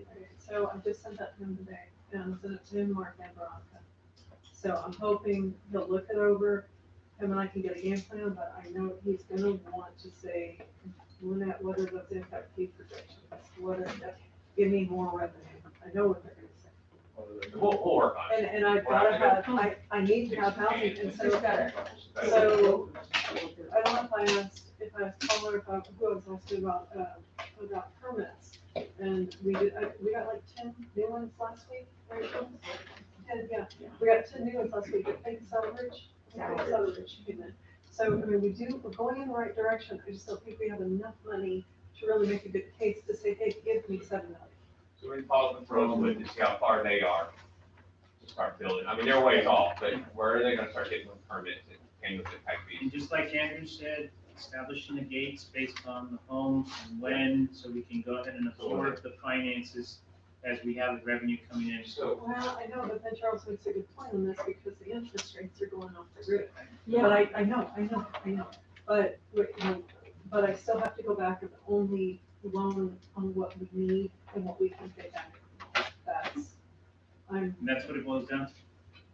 You know, because I think the engineering report was saying, we're gonna need that new elevated start tank by 2024, which, whatever I looked into, it takes about a year to get that constructed. And so if we're not getting that started by December, we're gonna be So that in a dangerous position the, here. it was the tax rate increase that unfortunately we're gonna have to do. Then the impact, and we have to find out what is really going on with these houses. I sent an email out to Ram, I can't say his whole name, I'm sorry, from, Private Farms. And to ask him where he's at with that, but he is just very optimistic that everything is sold. So I don't know. Yeah, and that's what you're gonna take. I know, so I need to, but I don't wanna hear forecast, I wanna hear what you really have sold on that property. So I don't So deal are they- with guesses. Are they moving ahead without the pit in? we still have. That's, We're not ready. yeah. I'll reach out, I'll talk with Andy and them and see where we're at. So utility rate study, I know we're waiting for one, but I remember a couple years ago, a gentleman came in here I know, and told us about our 4 rates years ago, that we need were to way go too about $33 a And they were month. like so far down the Yeah. scale that we would have to triple and we do. And council said they would do it. I know we in don't. increments. Yeah, And so we why do gotta we need get- another new study when we Well- already know we're low? We know we can go up anyways. In here, which I didn't get involved in this part, but Deb even wrote that we had to reduce the property tax from 0.39 to, from 0.41 to 39. Did we go down? We had to, Taxable because value. of, because, Yeah. because of the taxable values of the debt that we had. We had no And we can only debt. go up that 3.5%. That's why, like, it's important before we set the budget, to really incur this debt. Exactly. When we get to a higher So what, Right, we can set a higher the tax only rate. thing that I can come out of this is I'm going to hit grants really hard. And that's where I was gonna go. That's I'm the, going- that's the other and- place where we can offset some of the costs and then Yeah. just be able to hit the I know, grants. I know. We have this done now, so. For future projects possibly, but, To get the started, red the tape initial. on those grants, I mean, even with this sidewalk grant, it's like, look, we got this money last year and we're not gonna, we're getting it 12 months later. And, I think, but for grants for future stuff like the sewer plant. Sure, that's my thing. The We water need to do it distribution lines, we haven't even gotten into that because that's, What was $30 the- million that we haven't even talked about that. Hey, can we get by with it? Refresh my memory, what was the cost of that elevated tank? It was like 2 million, approximately 2 million. Yeah. And then I think Jeff had said at some point, well, you can double the capacity of that for $500,000 more. Yeah, we had talked about doing that. So we have all that I have the big stuff on the capital, all that stuff that Jeff had put together. And that Scott was seeing now. We had talked, I can't remember, my days are blurry now. When did we talk about going, I want to put together a capital budget. I don't care if it's still in a pothole, I don't care what it is out there. So I have an absolute 100% idea of how much money we need. What we can get by with, what we can't. The 12-inch loop is what everybody keeps pushing me on, is that? Okay, That's later, that's later down the road. That's, Well, see, so here's the thing, when we met with the engineers, they told us that was immediate. We need to sit with the engineers again. that's not what the report said. I'm telling you what they reported to us that day we met with them here with Santo. That's what he suggested, all the water stuff first. Capacity report said it wasn't necessary. Yeah, so I think we need to sit with the engineers again. Anytime you start looping lines, James, correct me if I'm wrong, that's an added luxury, right? Just to enhance the pressure. Mr. McGrath was in agreement that was So, needed. James, is that 12-inch line, is that one of my top priorities? What is my top priority out there? On utilities. On utilities, Talk about gas and water? existing water system? Yes. Oh, yeah. To meet the, So here's Well- the elevated rundown, tank, right? okay, I got it down. 5.5 million, 2.6 for a 12-inch pipeline loop, they said that's a must. Next thing is the elevated tank, that's 1.8 million, that needs to be done. And then after that, it's 973,000 for the booster pump. The water treatment plant, they're actually looking at the 2 million first, just to go ahead and do the design that they're looking for. So that's how they prioritize, and that's what they told us that they needed to do. So how much was the first phase? For the first phase, for the 12-inch pipeline, the elevated tank, and the booster, that was 5.5 million. So then, when Andrew and I were going through stuff, and if you look at my paper that I printed out with your, just, it's a typical, P&L statement, but I put on here and highlighted some of the capitals that we have on here that we have not expended anything on. Is there anything in those that are gonna have to be wrapped up, that have to be wrapped up immediately, that we need to include in a future, the most future bond payment that we can get? Like repairs to public library, we're still at 171,000 on that. well, that's for the general support maintenance, the whole thing. It says, Yeah, but Yeah, remember, I think we talked about it. we're separating, we're gonna create another line item to separate those two. what about, 150,000 for street improvement, that's for That's what we're doing. the we're doing. And actually, we're bringing 100,000 from last year to make it 250. Be careful on the thing of last year, remember, we weren't on a negative budget last year. So we were, yes, we were. Yeah. So we got $50,000 on a drainage project, is there a drainage project? We haven't assigned it to anything, but it's for Is it miscellaneous. mandatory though? I mean, is it, That's- that's where Kevin and I need to That say could thing be on. the spillway or something. I mean, we don't know where it's going. Okay, let's see. And then we're expensing, all the CFR funds towards, for well four. So I'm tracking every penny going in and out.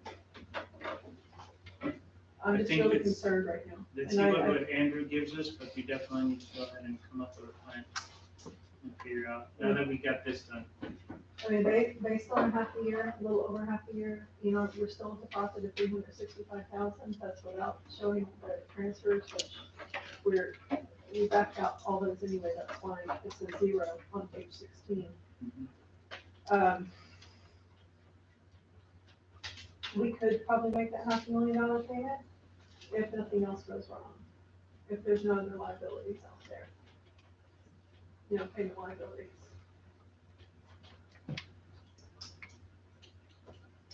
So I guess that's the direction we're going. I know it's not what you want to hear, Mr. Kate. But I just want to hear the truth. I'm telling you the truth. I think next year's budget, we're gonna keep an open mindset. We're not gonna give a cash flow. A lot of things. Doesn't matter what we we're have doing, to the truth, where we are. But it's- finance them out. that's where we're at. So, the big thing right now is we're going to probably, like Matt said, next year's gonna be an extremely tight budget. And We'll make it work, but we're gonna be creative. We're not gonna be able, if we need more cars, it's probably gonna be a cash. That's gonna be something we're gonna look at, lease purchase. Cities do it all the time, so it's legal. We've got to figure out the legal way to do it. We work with legal on how to do it. We talked to a new gentleman, the chief at a police conference, that said, if the city needs to buy it, we can do a lease purchase, whatever it is. So we've got vendors, and that can free up capital to help go towards this, that typically we would just pay cash money for it. Everybody bikes, nobody gets me. Chief wants to buy a car. I told you we'd buy him a motorized though. Moped. Scooter. That's about right. With a little flag, you can carry your little thing. You'll have to have it back, you'll have to have it back. Luke is having a So you ball carry back the there. snacks. He sees that. He wants to see that. There he is, that camera. To save those Anything else? dogs Is over there there. anything that else are on left. that? Okay. Just, I guess we can set up, our. Bike sale? Committee. Finance. Yeah, bike sale. Yes. So, Yeah, have a we did workshop talk for about the that, budget. I was waiting for the audit to come back. Then once I had those, because it was hard for me to really explain everything until that was in front of everybody. So now that we have that, then we'll move forward. David's gonna be gone, he leaves, I think, tomorrow, Thursday, he'll be gone for a month, Exactly. so, What about Wednesday? this Wednesday? Yeah. That's, if Before you leave? Saturday morning.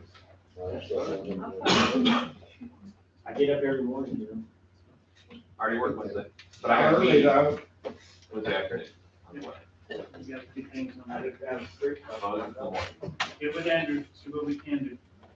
Okay, you, discuss and consider Alderman Kate's request to participate via Zoom, Microsoft Teams, virtually for any city council regular or special meetings, workshops, or permanent city business from July 25th, 2022 until this return to. Until his return. Yeah, there is a lot there. Thank you, Mayor. Council, I, will be deploying here in a couple of months. And I will have better internet over where I'm going than I have here in Lyle. Of course, it's true. It's the best internet in the AOR. Of course, I want to continue serving the community, so I'm just asking y'all's permission to be able to attend these meetings virtually. How long is it good fun? It's approximately 6 months. So. Make a motion to Open it up. a second? Any further discussion? Can I comment? First, I want to thank Alderman Kate for her service. All I'm gonna say is we're gonna need the equipment to do that. We've already got the Zoom license, it's easy, talking to our attorneys, we know how to do it, but I've gotta be able to set up, say whoever, I'll do it. But we gotta be able to set up that laptop there with the audio that's quality enough that our audience out here can both see and hear it. So, We need to We've get the got- audio anyway, because a lot of people have told me they can't hear well. well, I hear perfect, but okay. But at least for him, for Zoom, we're gonna have to probably get a laptop and an external speaker for it to make sure that we're meeting the requirements. It's sit here. To sit here, it will sit in his place. Okay, right there, so you get it. We just gotta have him, I think they said from chest up, and it's gotta be, your video gotta be live all the time. Yeah, we can work it out. Yeah. Yeah. But we can set the Zoom meetings and everything, easy, any equipment to have. Anything else for discussion? Don't we have 365? Yeah, well, we do, but we don't. Not everybody has the full So license. we don't have Teams, Microsoft Teams. Some of us. Some of us do, so we already own the Zoom account. Oh, okay. We, she's already got the license. But there wouldn't be a reason he couldn't come into Teams either. Yeah. But just getting him a screen over there where his face is not this big, and Right. he can hear him. Everybody's familiar with Zoom? Yeah. I think it's, I think You it's just feel like a little monitor, I mean, they have an outlet right here, power, so. You can do that. Okay, anything else for discussion? All those in favor? Any opposed? All right. Thanks, Charles. So we still have some time before you depart. You Oh, said yeah. you've got some meetings, so we'll have a chance. We got at least, our city more, 7 more meetings. Okay, let's keep going on. Discuss and consider and act upon the use of portable buildings as commercial storefronts along Main Street and Elm Street, I-35 frontage roads, and other matters related thereto. Matt? So this was brought up, we've already got this occurring at this one location on Main Street where they brought in a portable building, something typically you would use as a shed in your backyard, something like that. Finished it out, and now it is a commercial building storefront. Do we really want to align our business district with those, or do we want to prevent those? Meet with our attorneys, we can by ordinance, do an overlay of certain areas that say, you can't bring in a portable building as a storefront. If you want a building, you're gonna be like everybody else and build a storefront or rental facility. That's why I'm trying to think proactive on this before everybody finds a loophole and we got portable buildings set up as doctor's offices and everything else. It's a good thing for us in the sense of opportunity to make sure that we have the right. Makes it a lot easier to make sure that we manage the areas too, to be able to help out in those areas, in those particular areas, because that's where we're going to see a lot of movement on. So we might as well get ahead of it. We did talk to legal counsel, and they said that it is very doable for us to be able to do that, so we can kind of keep that. So.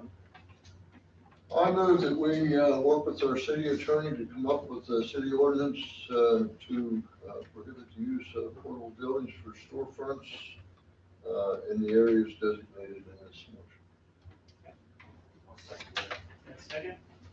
Any further discussion? I got a quick question though, Yes. Jesse, is that going to, like, existing businesses that are already doing that, are they gonna be grandfathered in? I mean, they're still gonna be able, but say they sell the property, then the next person who takes over, they wouldn't be able to operate.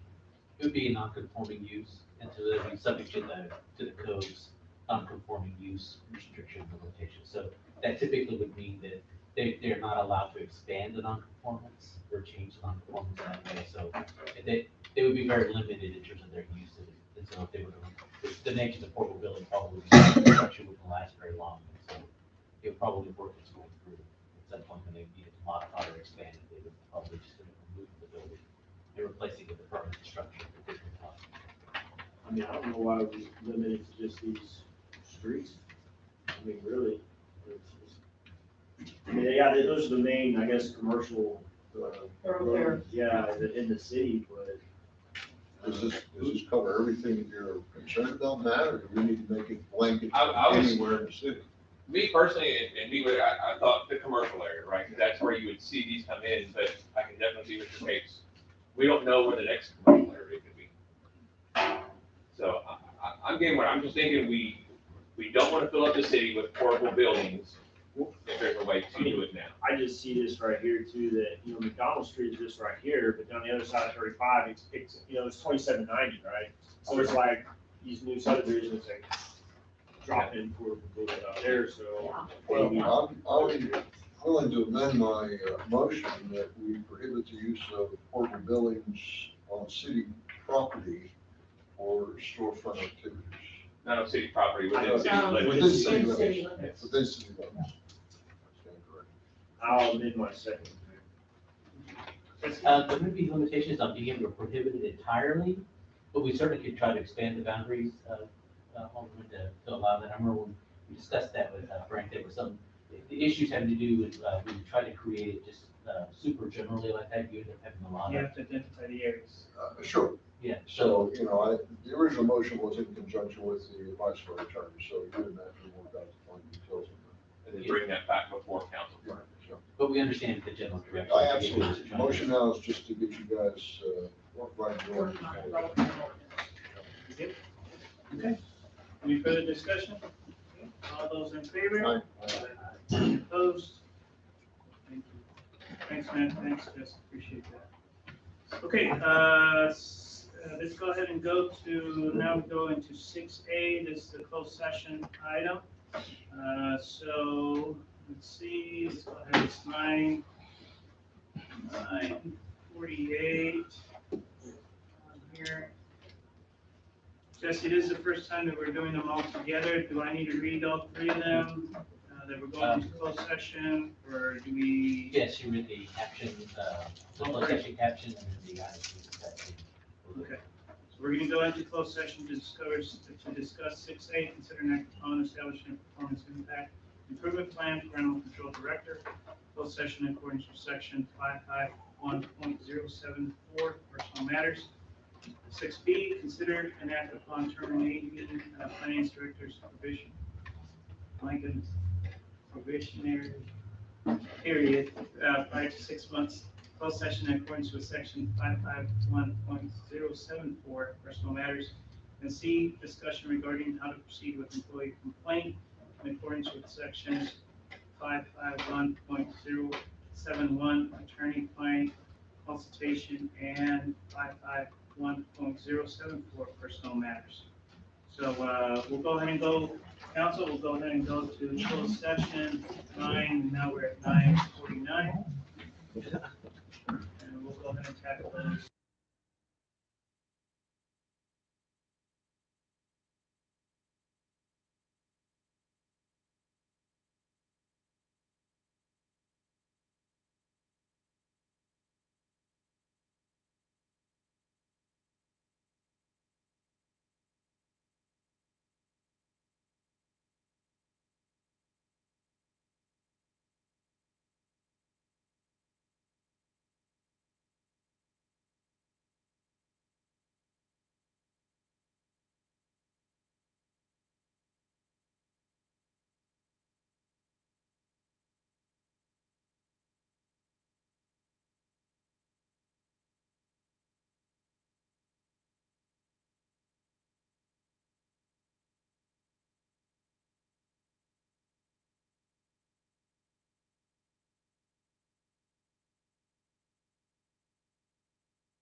Josie, if you can actually show us, shows back at 10:37. And no action taken. And we'll just go ahead and proceed to item E, discussion and take possible action on items discussed on executive session. Okay. On the first one. So, yeah, I'd like to make a motion for the city to purchase a cell phone for the, to be administered by the animal control director and to coordinate communication procedures for on-call personnel with the police department and the city administrator. Have a motion on the floor? Second that. You got a second? Okay, any further discussion on that? All those in favor? Any opposed? Okay, thank you, council, on that one. Okay,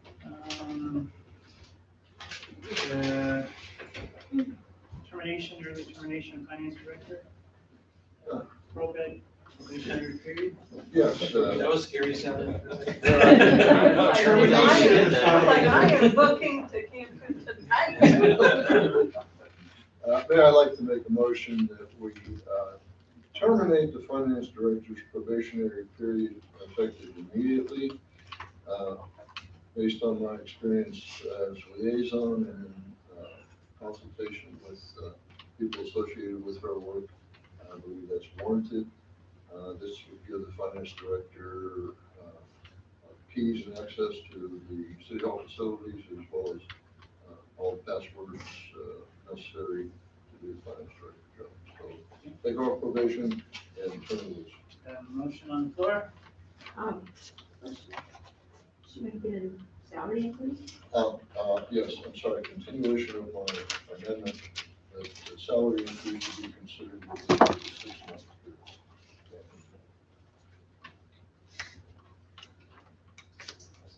Got a second? Okay. Any further discussion?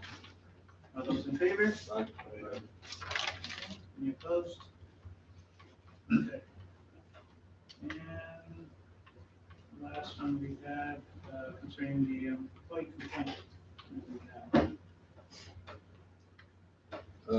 In consultation with our city attorney regarding the complaint filed by a city employee, I move that we put the city secretary on paid administrative leave for the duration of an investigation to be conducted by our city attorney's offices into the complaint matter. I'll second that motion. A second. Any further discussion on that? Yes, it should begin very quickly and shouldn't take a week or so, depending on availability of all people concerned. Yes, Alderman, we'll notify the city secretary with a letter that when the investigation will begin, and when the initiative will begin. Probably as early as tomorrow. So the letter will go out tomorrow and that will be effective then upon receipt of the letter, right? That's right. Okay. All right, any further discussion on that? All those in favor? Aye. Any opposed? Thank you so much, council, appreciate it. Okay, 7, we got the department reports. I know all of our departments have actually sent the information forward to us. Just because of time, we would like to go ahead and open up the council. Is there any questions or any concerns that you have? Do we need to do any follow-up on this? No? I didn't send one to Mr. Rodriguez. Yeah, I'm on the city. I'll give you one. I didn't know you had one. I didn't know you had an email yet, so, but here's one. Thank you. Council, anything? No? Okay, department heads, anything that you want to share that is truly important, you need to go ahead. I want to make sure, I give it to city attorneys and that we make sure everyone has, when you're newly elected, you have 90 days to complete some required, statutory required training, like Open Meeting Act, and so I want to make sure, I don't know how we are across the board on that. It's a very simple course. You watch the video, you get person. I'd like to send it out and maybe over the next few months to get everybody up to date. And I think in July, there's a course in San Antonio that you can attend. Okay, and they can be done online too, just a video you watch from the same. They have one from ACOG and CML. The only other thing I wanted to let everybody know, I know that Deb talked about the FIFA requirement for the investment training. Matt and I are both gonna take it this year, if that's okay with y'all. That'd be good. Okay, any informational items that we want to share? I got stuff that I just want to go ahead and pass on to everybody. Yes. Mayor, I just want to say the kennels are done and installed. Matt looked at them today, so. We had a few missing parts, but luckily they were minor parts that we're gonna be able to purchase. I think you're gonna work and see if they're gonna send them, but it's been over a year and a half, so they're probably not going to. But they were minor parts. Okay. Yeah, they're good. To be able to take care of them. Awesome, awesome. Okay, first of all, and I know Charles walked out, but congrats to Michael and Charles on serving the community. Appreciate you guys volunteering to fill such an important role for our item. On there, FYI, Governor has renewed the COVID proclamation for all state counties, so all of Texas. It's still going on, so we just need to please make sure that we kind of track our proclamation too, and we kind of keep that intact along with that. Well, project is coming along great, getting lines and storage tanks ready. We have a meeting this Wednesday. We'll provide an update.